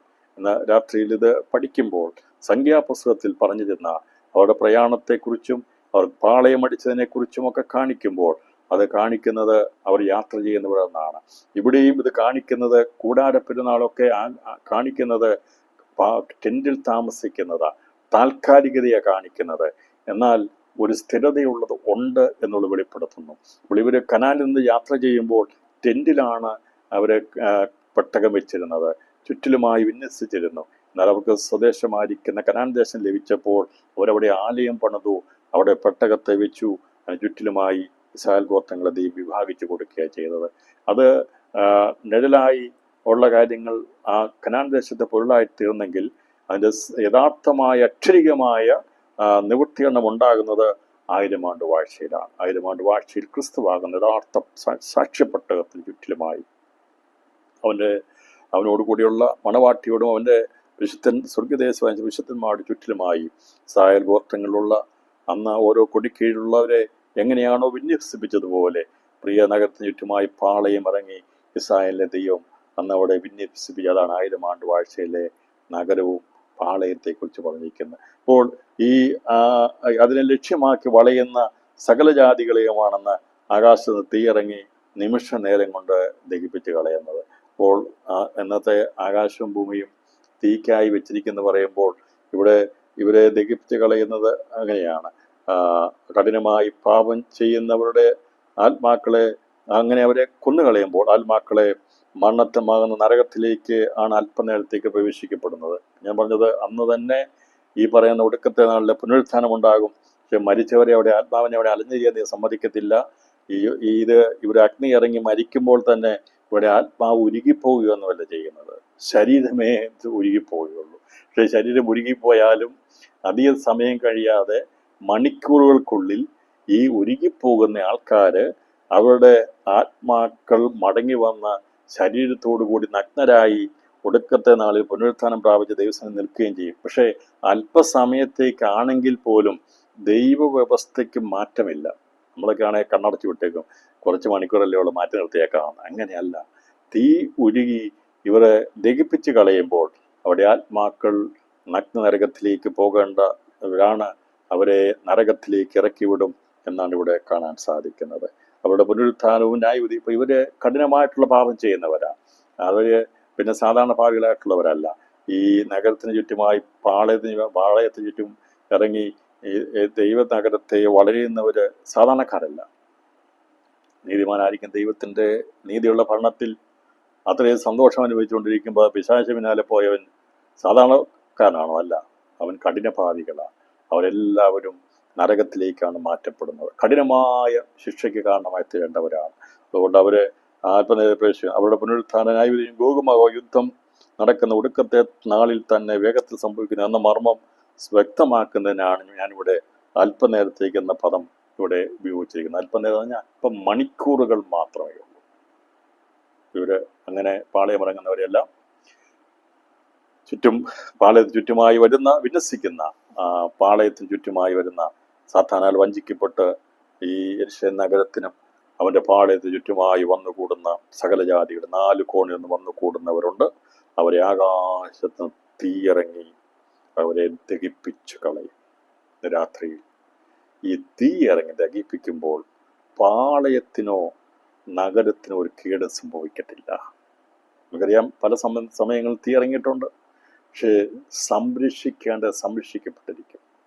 പാളയം അത് സംരക്ഷിക്കപ്പെട്ടിരിക്കും. മറ്റാർക്കും ഒരു പ്രശ്നം ഉണ്ടാകത്തില്ല.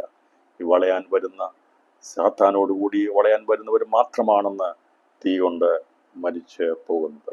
സാത്താൻ ലോകജാതികളെ വശീകരിച്ച കൂടെ ചേർക്കുന്ന അല്പകാലത്തിൽ ഏത് ദിവസത്തിലുമാകാം കർത്താവിൻ്റെ.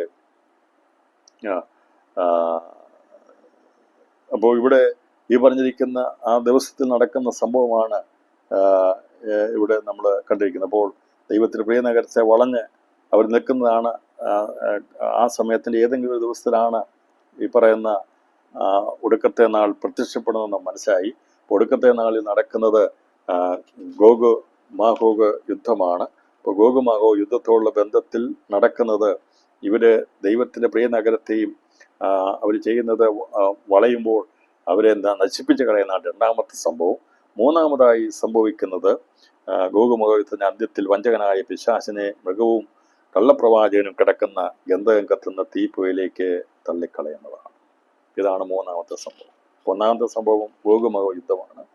രണ്ടാമത്തെ സംഭവം ദൈവത്തിന് പ്രിയ നഗരത്തെയും പാളയത്തെയും വളയുന്ന ജാതികളെ ആകാശത്ത് തീയിറങ്ങി ദഹിപ്പിച്ച് കളയുന്നതാണ്. മൂന്നാമത്തെ സംഭവമായി ഒടുക്കത്തെ ശത്രുവാകുന്ന സാത്താനെ നിത്യനരകാഗ്നിയിലേക്ക് തള്ളിയിടുന്നതാണ്. അതേക്കുറിച്ച് വെളിപ്പാട് പുസ്തകം 20-ാം അധ്യായം 10-ാം വാക്യത്തിന്റെ വ്യാഖ്യാനത്തിലേക്ക് നാം പ്രവേശിക്കുന്നത്. വെളിപ്പാട് പുസ്തകം 20-ാം അധ്യായം 10-ാം വാക്യം, അവരെ വഞ്ചിച്ച പിശാചിനെ മൃഗവും കള്ളപ്രവാചകനും കിടക്കുന്ന ഗന്ധക തീപ്പുകയിലേക്ക് തള്ളിയിടും. അവർ എന്നേക്കും രാപ്പകൽ ദണ്ഡനം സഹിക്കേണ്ടി വരും. അപ്പോൾ ലൂസിഫർ ഒന്നാമത്തെ ആകാശത്തിൽ നിന്ന് തെറ്റിപ്പോയ സാത്താൻ, ഇരുളായി മാറിയവൻ, അവനെ എന്നേക്കുമായി നിത്യനരകാഗ്നിയിലേക്ക് തള്ളിക്കളയുന്നത് ഒടുക്കത്തെ നാളിലാണ്.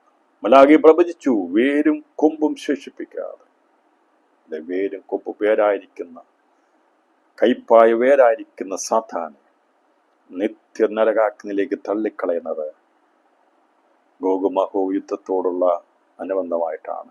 അവനോട് കൂടെ സംഘടിച്ചു വന്നവരെ തീ കൊണ്ട് ദഹിച്ച് അവര് നരകത്തിലേക്ക് മാറ്റും. അഗ്നരകത്തിലേക്കല്ല, അല്പസ്ഥല സമയത്തേക്ക് മാറ്റും. അവിടെ ശരീരം ദഹിച്ചു പോകും. എന്നാൽ സാത്താനെ ദൈവം നിത്യനരകാഗ്നിയിലേക്ക് എന്നേക്കുമായി തള്ളിക്കളയുകയാണ് ചെയ്യുന്നത്. അവരെ വഞ്ചിച്ച പിശാചിനെ മൃഗവും കള്ളപ്രവാചകനും കിടക്കുന്ന ഗന്ധക പൊയ്കയിലേക്ക് തള്ളിയിടും.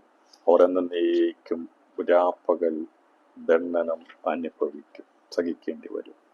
ഇവിടെ പ്രിയപ്പെട്ടവരെ, സാത്താന്റെ അവസാനം, അന്ത്യം ഇതാണ്. ഇന്ന് അനേകരെ വഞ്ചിച്ച് വശീകരിച്ച് മോഹന വാഗ്ദാനങ്ങളൊക്കെ പറഞ്ഞടക്കുന്ന പിശാച് ഒരു ദിവസം നിത്യ നരകാഗ്നിയിലേക്ക് തള്ളപ്പെടാനുള്ളവരാണ്. അതുകൊണ്ട് വെളിപ്പാട് 20-ാം അധ്യായം 7 മുതൽ 10 വരെയുള്ള വാക്യങ്ങൾ ഞാൻ വായിക്കാം. 1000 ആണ്ട് കഴിയുമ്പോഴോ സാത്താനെ തടവിൽ നിന്ന് അഴിച്ചുവിടും. അവൻ ഭൂമിയുടെ 4 ദിക്കിലുമുള്ള ജാതികളായി സംഖ്യയിൽ കടൽപ്പുറത്തെ മണൽ പോലുള്ള ഗോഗ് മാഗോഗ് എന്നവരെ യുദ്ധത്തിനായി കൂട്ടിച്ചേർക്കേണ്ടതിന് വശീകരിപ്പാൻ പുറപ്പെടും. അവർ ഭൂമിയിൽ പരക്കെ ചെന്ന് വിശുദ്ധമായ പാളയത്തെയും പ്രിയ നഗരത്തെയും വളയും. ആകാശത്ത് തീയിറങ്ങി അവരെ ദഹിപ്പിച്ച് കളയും. അവരെ വഞ്ചിച്ച പിശാചിനെ മൃഗവും കള്ളപ്രവാചകനും കിടക്കുന്ന ഗന്ധക തീപ്പുയിലേക്ക് തള്ളിയിടും. അവർ എന്നേക്കും രാപ്പകൽ ദണ്ഡനം സഹിക്കേണ്ടി വരും. അവർന്ന് പറഞ്ഞിരിക്കുന്നത് ഈ പറയുന്ന എതിർ ക്രിസ്തുവും കള്ളപ്രവാചകനും അവിടെ കിടപ്പുണ്ട്. മൃഗവും കള്ളപ്രവാചകനും കിടപ്പുണ്ട്. പറയുന്നതാണ്, ഭൂമി പരക്കെ ചെന്ന് പിശാചിനെ മൃഗവും കള്ളപ്രവാചകൻ കിടക്കുന്ന ഗന്ധക തീപ്പൊയിലേക്ക് രണ്ടാമത്തെ മരണമാണ്. അപ്പോൾ ഈ മരണമാകുന്ന സാത്താനെ രണ്ടാമത്തെ മരണമാകുന്ന നിത്യ നരകാഗ്നിയിലേക്ക് തള്ളിക്കളയുന്നതിനെയാണ് ഇവിടെ രേഖപ്പെടുത്തി. അതോടുകൂടി മരണത്തെ എന്നേക്കുമായി ദൈവം നീക്കുകയാണ് ചെയ്യുന്നത്. അവർ എന്നേക്കും രാപ്പകൽ ദണ്ഡനം സഹിക്കുന്നത് പറഞ്ഞാൽ കാലങ്ങൾ തീരുന്നില്ല. രാപ്പകൽ എന്ന് പറഞ്ഞാൽ കാലങ്ങളുണ്ട്, ദിവസങ്ങളുണ്ട്, ഒരിക്കലും അസ്തമിക്കാത്ത ദിവസങ്ങളുണ്ട്. നിത്യ നരകാഗ്നിയിൽ നിത്യദണ്ഡനം ഉണ്ടായിരിക്കും. അവസാനമില്ലാത്ത ഒരു കാലഘട്ടത്തിലേക്ക് അത് എന്നേക്കും നിത്യനരകാഗ്നിയിലേക്ക് തള്ളപ്പെടും. നിത്യനരകാഗ്നി അത് ഉണ്ടാക്കപ്പെട്ടതാണ്, അതിലേക്ക് ആരും തള്ളപ്പെട്ടിട്ടില്ല. എന്നാൽ രാപ്പകൽ ദണ്ഡനം അനുഭവിക്കേണ്ടതിന് വേണ്ടി നിത്യനരകാഗ്നിയിലേക്ക് ആദ്യമായി തള്ളിക്കളയുന്നത് എതിർ ക്രിസ്തുവാകുന്ന മൃഗത്തെയും കള്ളപ്രവാചകരെയുമാണ്. അതിനുശേഷമായി തള്ളപ്പെടുന്നത് കർത്താവിന്റെ മഹത്വ പ്രത്യക്ഷത്തിലാണ് ഇത് സംഭവിക്കുന്നത്. ഹർമൂദവും യുദ്ധത്തോടു കൂടിയാണ് അഗ്നിനരകത്തിലെ ആദ്യത്തെ ഇരകളാകുന്ന എതിർ ക്രിസ്തുവും കള്ളപ്രവാചകനും നിത്യനരക തള്ളിക്കളയപ്പെടുന്നതെങ്കിൽ അന്ന് കർത്താവ് മഹത്വത്തിൽ പ്രത്യക്ഷപ്പെടുന്ന നാളിലാണ് കല്യാണ സദ്യയിൽ നിന്ന് മടിയന്മാരും ദുഷ്ടന്മാരുമായിരിക്കുന്നവരെ ദൈവം നിത്യനരകാക്കി തള്ളിക്കളയുന്നത്. അതിനുശേഷം മഹത്വ സിംഹാസനം ഭാഗമെന്ന് കിടത്തു നിൽക്കുന്ന കോലാടാകുന്ന ദുഷ്ടന്മാരെയും അനീതി പ്രവർത്തിക്കുന്നവരെയും നിത്യനരകാഗ്നി തള്ളിക്കളയും. ഇത്രയും പേരാണ് 1000 ആണ്ട് വാഴ്ചയ്ക്ക് മുമ്പായി നിത്യനരകാഗ്നിയിരകളായിത്തീരുന്നത്. എന്നാൽ വെളിപ്പാട് പുസ്തകത്തിന്റെ 20-ാം അധ്യായ പ്രകാരം നമുക്ക് കാണാൻ സാധിക്കുന്നത് ഗോഗ് മാഗോഗ് യുദ്ധം കഴിയുമ്പോൾ അതിൻ്റെ ഈ വേരായിരിക്കുന്ന, കയ്പായ വേരായിരിക്കുന്ന, പാപത്തിൻ്റെ സ്രോതസ്സായിരിക്കുന്ന, ഉത്ഭവമായിരിക്കുന്ന പിശാചാകുന്ന സാത്താൻ എന്ന പഴയ പാമ്പായിരിക്കുന്ന, മഹാസർപ്പമായിരിക്കുന്ന പിശാചിനെ ദൈവം നിത്യനരകാഗ്നിയിലേക്ക് തള്ളിക്കളയും. അത് നടക്കുന്നത് ഒടുക്കത്തെ നാളിലാണ്. ഗോഗ് മാഗോഗ് യുദ്ധത്തിന് ശേഷമാണ് അതിനോട് അന്ത്യത്തിലാണ് നടക്കുന്നതെന്ന് ദൈവന് വളരെ വ്യക്തത നൽകുന്നു. തുടർന്ന് നമുക്ക് ചിന്തിക്കേണ്ട ഭാഗം ഞാൻ വേഗത്തിൽ വായിച്ച് നമുക്കിതിനെ പൂർത്തീകരിക്കാം. 4-ാമത്തെ സംഭവം ഒടുക്കത്തെ നാളിലെ പുനരുത്ഥാനവും മരിച്ചവരുടെ അന്ത്യ ന്യായവിധിയുമാണ്. മനസ്സിലാകാൻ വളരെ എളുപ്പമാണ്. അല്ലെങ്കിൽ വെളിപ്പാട് പുസ്തകം വായിച്ചാൽ മനസ്സിലാകത്തില്ല. നിങ്ങൾ ഈ 7 പോയിന്റ് വെച്ച് വെളിപ്പാട് പുസ്തകം ഇത് പഠിച്ചു കഴിഞ്ഞാൽ വളരെ എളുപ്പമായിട്ട് നമുക്ക് കാര്യങ്ങൾ മനസ്സിലാകും. ഗോഗ് മാഗോഗ് യുദ്ധം, വെളിപ്പാട് പുസ്തകം 20-ാം അധ്യായം 7 മുതലുള്ള ഭാഗങ്ങളെ പഠിക്കാൻ വേണ്ടി 7 കാര്യങ്ങൾ പഠിച്ചാൽ മതി. 1, ഗോഗ് മാഗോഗ് യുദ്ധം. 2, ദൈവത്തിൻ്റെ പ്രിയ നഗരത്തെയും പാളയത്തെയും വളരുന്ന ജാതികളായിരിക്കുന്ന അവരെ ആകാശത്തിറങ്ങി അവരെ ദഹിപ്പിച്ച് കളയുന്നത്. 3, ഒടുക്കത്തെ ശത്രുവാകുന്ന സാത്താനെ നിത്യനരകത്തിലേക്ക് തള്ളിക്കളയുന്നത്. 4-ാമത്തേത് ഒടുക്കത്തെ നാളിലെ പുനരുത്ഥാനവും മരിച്ചവരുടെ അന്ത്യ ന്യായവിധിയുമാണ്. അപ്പോൾ ജീവനുള്ളവരുടെ അന്ത്യന്യായവിധിയുണ്ട്, മരിച്ചവരുടെ അന്ത്യന്യായവിധിയുണ്ട്. ജീവനുള്ള അന്ത്യന്യായവിധി എന്നാണ് നടക്കുന്നത്. അത് നടക്കുന്നത് കർത്താവിൻ്റെ മഹത്വപ്രതീക്ഷയാകുന്ന 2-ാമത്തെ വരവിൻ്റെ ആരംഭത്തെങ്കിൽ മഹത്വപ്രതീക്ഷയാകുന്ന കർത്താവിൻ്റെ മനുഷ്യപുത്രൻ വെളിപ്പെടുന്ന നാളിലാണെങ്കിൽ മരിച്ചുപോയ സകലരുടെയും അന്ത്യന്യായവിധി നടക്കുന്നത്, മരിച്ചവരുടെ അന്ത്യന്യായവിധി നടക്കുന്നത് ഒടുക്കത്തെ നാളിലാകുന്നു. മനുഷ്യപുത്രൻ വെളിപ്പെടുന്ന നാളിൽ ജീവനോടെ അന്ത്യന്യായവിധി നടക്കുന്നു. എന്നാൽ ഒടുക്കത്തെ നാളിൽ നടക്കുന്നത് മരിച്ചുപോയ സകലരുടെയും അന്ത്യന്യായവിധിയാണ്. അതേക്കുറിച്ച് രേഖപ്പെടുത്തിയിരിക്കുന്നതാണ് വെളിപ്പാട് 20-ാം അധ്യായം 11 മുതലുള്ള വാക്യങ്ങൾ. ഞാൻ വലിയൊരു വെള്ള സിംഹാസനവും അതിലൊരുത്തൻ ഇരിക്കുന്നത് കണ്ടു. അവൻ്റെ സന്നിധിയിൽ നിന്ന് ഭൂമിയും ആകാശവും ഓടിപ്പോയി, അവയെ പിന്നെ കണ്ടില്ല. മരിച്ചവർ ആപാലവൃന്ദം സിംഹാസനത്തിന് മുമ്പിൽ നിൽക്കുന്നതും കണ്ടു. പുസ്തകങ്ങൾ തുറന്നു. ജീവന്റെ പുസ്തകം എന്ന മറ്റൊരു പുസ്തകവും തുറന്നു. പുസ്തകങ്ങൾ എഴുതിയിരുന്നതിന് ഒത്തവണ്ണം മരിച്ചവർക്ക് അവരുടെ പ്രവർത്തികൾക്കടുത്ത ന്യായവിധി ഉണ്ടായി. സമുദ്രം തന്നിലുള്ള മരിച്ചവരെ ഏൽപ്പിച്ചു കൊടുത്തു. മരണവും പാതാളവും തങ്ങളുള്ളവരെ മരിച്ചവരെ ഏൽപ്പിച്ചു കൊടുത്തു. ഓരോരുത്തരും അവനവന്റെ പ്രവർത്തികൾക്കടുത്ത വിധിയുണ്ടായി. മരണത്തെയും പാതാളത്തെയും തീപ്പൊയ്കയിൽ തള്ളിയിട്ടു. ഈ തീപ്പൊയ്ക 2-ാമത്തെ മരണം. ജീവപുസ്തകത്തിൽ പേര് എഴുതി കാണാത്ത ഏവനെയും തീപ്പൊയ്കയിൽ തള്ളിയിടും. അപ്പോൾ മരിച്ചവരുടെ അന്ത്യന്യായവിധി നടക്കുന്നത്, അന്ന് കല്ലറിലുള്ളവരെല്ലാവരും പുനരുത്ഥാനം പ്രാപിച്ച് നന്മ ചെയ്തവർ ജീവനായും തിന്മ ചെയ്തവർ ന്യായവിധിക്കായും തള്ളപ്പെടും. 3 സ്ഥലങ്ങളിൽ നിന്നാണ് എന്നെ ഏൽപ്പിച്ചു കൊടുക്കുന്നത്. രാത്രി ഞാനിത് ഇച്ചിരി സങ്കീർണമായ വിഷയമായതുകൊണ്ട് ഞാനിത് വായിച്ചിവിടെ നിർത്തുകയാണ്. ചില അടുത്ത ദിവസം ഇതേക്കുറിച്ച് നമുക്ക് ചിന്തിക്കാം. ഇത് തുറന്ന് വായിച്ചാൽ നിങ്ങൾക്ക് ഒരുപക്ഷെ സമുദ്രം, പാതാളം, നരകം എന്നൊക്കെ പറയുമ്പോൾ ബുദ്ധിമുട്ട് വരും. നേരത്തെ പറഞ്ഞും മനസ്സിലാക്കി തന്നിട്ടുള്ളത് കൊണ്ട് എളുപ്പമാകാം. എങ്കിലും ഞാൻ ഇന്ന് രാത്രി അതിലേക്ക് പോകുന്നില്ല. കാരണം ഇന്ന് രാത്രി അത് എടുത്ത് പൂർത്തീകരിക്കാൻ കഴിയാത്തത് കൊണ്ട് നിങ്ങളിത് വായിക്കണം. 20-ാം അധ്യായം 11 മുതലുള്ള ഭാഗങ്ങൾ വായിക്കണം. ഇപ്പോൾ ഇവിടെ പറഞ്ഞിരിക്കുന്ന പ്രധാനപ്പെട്ടൊരു വിഷയം ദൈവം വെച്ചാൽ നമ്മുടെ പ്രയർ ആൻഡ് ഫാമിലി കോൺഫറൻസിൽ ദൈവം എഴുതുന്ന പുസ്തകങ്ങൾ എന്നുള്ള വിഷയം ഇതോടുകൂടെയൊക്കെ ബന്ധപ്പെട്ടാണ് നിൽക്കുന്നത്. ഇവിടെ പുസ്തകങ്ങൾ തുറന്നു എന്നാണ് പറയുന്നത്. അന്ന് തുറക്കുന്ന പുസ്തകങ്ങൾ ഏതൊക്കെയാണ്? ഈ പുസ്തകങ്ങൾ എഴുതുന്നവരാണ്. നമുക്കൊരു പുസ്തകം അറിയാം, ജീവപുസ്തകത്തെക്കുറിച്ച് അറിയാം. അതിലെഴുതാൻ ദൈവപുത്രനായിരിക്കുന്ന വചനമാകുന്ന ക്രിസ്തുവിന് മാത്രമാണ് അധികാരം. ഈ പുസ്തകങ്ങളുണ്ടല്ലോ, ദൈവം എഴുതുന്ന പുസ്തകങ്ങൾ എന്നുള്ള ഒരുപക്ഷെ നിങ്ങൾ ചിന്തിച്ചു കാണും ഇതൊരു സബ്ജക്റ്റ് ആണോ എന്നുള്ളത്. നമ്മുടെ പ്രയർ ആൻഡ് ഫാമിലി കോൺഫറൻസിന് ദൈവം എഴുതുന്ന പുസ്തകങ്ങൾ എന്നുള്ള ഒരു സബ്ജക്റ്റ് ഒരുപക്ഷെ കേട്ട് കഴിഞ്ഞാൽ കാണപ്പോൾ പലരും വിചാരിച്ച് കാണും ഇങ്ങനെ ഒരു സബ്ജക്റ്റ് ഉണ്ടോ എന്നുള്ളത്. എന്നാൽ ദൈവത്തിൻ്റെ കൃപയാൽ ഞാൻ ഈ വചനം പഠിച്ച് ജീവപുസ്തകത്തെക്കുറിച്ച് പഠിക്കാനുള്ള വിഷയം എടുത്ത് പഠിച്ചപ്പോഴാണ് എനിക്ക് മനസ്സിലായത് ജീവപുസ്തകം മാത്രമല്ല എഴുതുന്നത്, മറ്റ് ചില പുസ്തകങ്ങൾ കൂടി ഉണ്ടെന്നുള്ളത്. അതെന്തൊക്കെയാണെന്നുള്ളത് ദൈവം വെച്ചാൽ നമ്മൾ പ്രയലൻ ഫാമിലി കോൺഫറൻസ് ചിന്തിക്കും.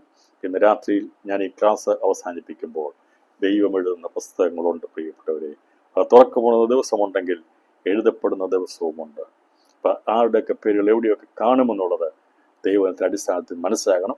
ഒടുക്കത്തെ നാളിൽ തുറക്കുന്നത് അന്നാണ് പുസ്തകങ്ങൾ തുറക്കുന്നത്. ഒരുപക്ഷെ നിങ്ങൾ ഈ ഫിലിമിലൊക്കെ കണ്ടിരിക്കുന്നത് കർത്താവിൻ്റെ രണ്ടാമത്തെ വരവെങ്കിൽ കല്ലറകൾ തുറക്കപ്പെടുന്നതും ആകാശത്ത് നിന്ന് പ്ലെയിൻ താഴെ വീഴുന്നതും കല്ലറകൾ തുറക്കപ്പെടുന്നതും എല്ലാവരും ഇടത്തും വലത്ത് നിർത്തുന്നതൊക്കെയുള്ള ഭാഗങ്ങളാണ് കണ്ടിരിക്കുന്നെങ്കിൽ അന്ന് പ്രിയപ്പെട്ടവർ സംഭവിക്കത്തില്ല. അന്ന് പുസ്തകങ്ങളൊന്നും തുറക്കത്തില്ല. പുസ്തകങ്ങൾ തുറക്കുന്നതെന്നാണ് ഒടുക്കത്തെ നാളിലാണ് പുസ്തകം തുറക്കുന്നത്. കാരണം ജീവനോടിരിക്കുന്നവരെ ദൈവം നേരിട്ട് വിധിക്കുക. ചോദിച്ചു, അവരെ വിധിച്ചു, നിത്യനരകത്തിൽ തള്ളിക്കളഞ്ഞു. എന്നാൽ മരിച്ചവരെ എല്ലാം ഉയർപ്പിക്കുമ്പോൾ ദൈവരെ അവരുടെ ഓർമ്മകൾ അവരുടെ ഓർമ്മകളിലേക്ക് ദൈവം മടക്കിക്കൊണ്ടിരും. എഴുതെല്ലാം വായിച്ച് ചെയ്യിപ്പിക്കും. പെട്ടെന്ന് ഓരോരുത്തരുടെയും മുമ്പിൽ വരും. നന്മ ചെയ്തവൻ്റെയും തിന്മ ചെയ്തവൻ്റെയും ഒക്കെ എല്ലാത്തിൻ്റെയും ഭാവിയുടെയും കഠിന ഭാവിയുടെയും ഒക്കെ കാര്യങ്ങൾ വെളിപ്പെടുത്തും. ദൈവം എഴുതുന്ന പുസ്തകങ്ങൾ പുസ്തകത്തിനകത്ത് ആരൊക്കെ ഉൾപ്പെടെയോടെയൊക്കെ ഉൾപ്പെടുമെന്നുള്ളത് ദൈവം ചിന്തിക്കാം. രാത്രി നമ്മൾ കണ്ണടയ്ക്കാൻ പ്രാർത്ഥിക്കാൻ പോവുകയാണ്. അപ്പോൾ ദൈവജനത്തിൻ്റെ ആധികാരിക അനുസരിച്ച് ഇപ്പോൾ കൂടാരപ്പെരുന്നാൾ കഴിഞ്ഞാൽ ഒടുക്കത്തെ നാൾ വരുന്നെന്നും ഒടുക്കത്തെ നാൾ അത് നടക്കുന്നത് അത് വേരും കൊമ്പ് ശേഷിപ്പിക്കാത്ത ദിവസമെന്ന് മലാഖി പറഞ്ഞിരിക്കുന്ന വരുവാനുള്ള ആ ദിവസമാകുന്നെന്നും അതേക്കുറിച്ച് ചൂള പോലെ കത്തുന്ന ദിവസത്തെക്കുറിച്ച് മലാഖി പ്രവചിച്ചെങ്കിൽ കർത്താവിൻ്റെ ദിവസമാണെന്ന് പത്രോസ് അപ്പോസ്തലൻ വെളിപ്പെടുത്തിയിരിക്കുന്നു. നടക്കുന്ന സംഭവങ്ങളെക്കുറിച്ചുള്ള കാര്യങ്ങളെക്കുറിച്ചുള്ള അന്ന് നടക്കുന്ന 7 സംഭവങ്ങളിലെ 5 സംഭവങ്ങളെക്കുറിച്ചുള്ള പഠനം നമ്മൾ ഏകദേശമായി 4 കാര്യങ്ങളെക്കുറിച്ച് പഠിച്ചു. 5, 6, 7 വരുന്നയാഴ്ച നമ്മൾ ചിന്തിക്കുന്നതായിരിക്കും. അതുവരെയും കർത്താവിൻ്റെ കൃപയിൽ മറയ്ക്കപ്പെടാം. ഞാൻ വിശ്വസിക്കുന്നു നിങ്ങൾക്ക് ഈ പഠനം അനുഗ്രഹമായിട്ടിരുന്നെന്ന്. നിങ്ങളുടെ അഭിപ്രായങ്ങൾ എന്നോട് നേരിട്ട് പറയത്തില്ലെങ്കിലും യൂട്യൂബ് എപ്പോഴെങ്കിലും തുറന്ന് കാണുന്നുണ്ടെങ്കിൽ ഒരു അഭിപ്രായമൊക്കെ എഴുതുന്നതിന് സന്തോഷമായിരിക്കും എന്ന് ഓർപ്പിച്ചുകൊണ്ട് നിങ്ങൾ മറ്റൊന്നും ചെയ്യേണ്ട. നിങ്ങൾ പറ്റുമെങ്കിൽ യൂട്യൂബൊക്കെ കാണുന്നുണ്ടെങ്കിൽ അത് കേൾക്കുക, അഭിപ്രായം പറയാൻ പറ്റുമെങ്കിൽ പറയുക. നിങ്ങൾക്ക് എത്രമാത്രം സ്നേഹമുണ്ടെന്ന് ഉള്ളവർക്ക് ഈ വചനം അയച്ചു കൊടുക്കുക. അവരും ദൈവത്തിൽ പഠിച്ച് മുന്നേറുവാൻ ദൈവടിയാക്കട്ടെ. അത് തർക്കിക്കുന്നവരുണ്ടെങ്കിൽ തർക്കിക്കട്ടെ, മനസ്സിലാകുന്നത് മനസ്സിലാകട്ടെ. ഏതായാലും ദൈവം തന്നിരിക്കാൻ സൂക്ഷ്മതയ്ക്കുവാൻ കർത്താവ് നമുക്ക് ശരണപ്പെടാം. കാണിക്കുന്ന എല്ലാ സ്നേഹത്തിനും ഒരിക്കൽ കൂടി നന്ദി പറയുന്നു. ദൈവം വെച്ചാൽ വരുന്ന ആഴ്ചയോടുകൂടി നമ്മുടെ ക്ലാസ് പൂർത്തീകരിക്കാനാണ് കർത്താവിൽ ശരണപ്പെടുന്നത്. അത് അല്ല എങ്കിൽ എങ്ങനെയാണോ ഇതുവരെ എടുത്തത് അതുപോലെ തന്നെ ക്ലാസ് പൂർത്തീകരിക്കാൻ കർത്താവിൽ ശരണപ്പെടുന്നു. പ്രാർത്ഥനയോടെ ആയിരിക്കാം. ദൈവമായ കർത്താവ് നമ്മെ ഏവരെയും ധാരാളമായിട്ട് അനുഗ്രഹിക്കുമാറാകട്ടെ.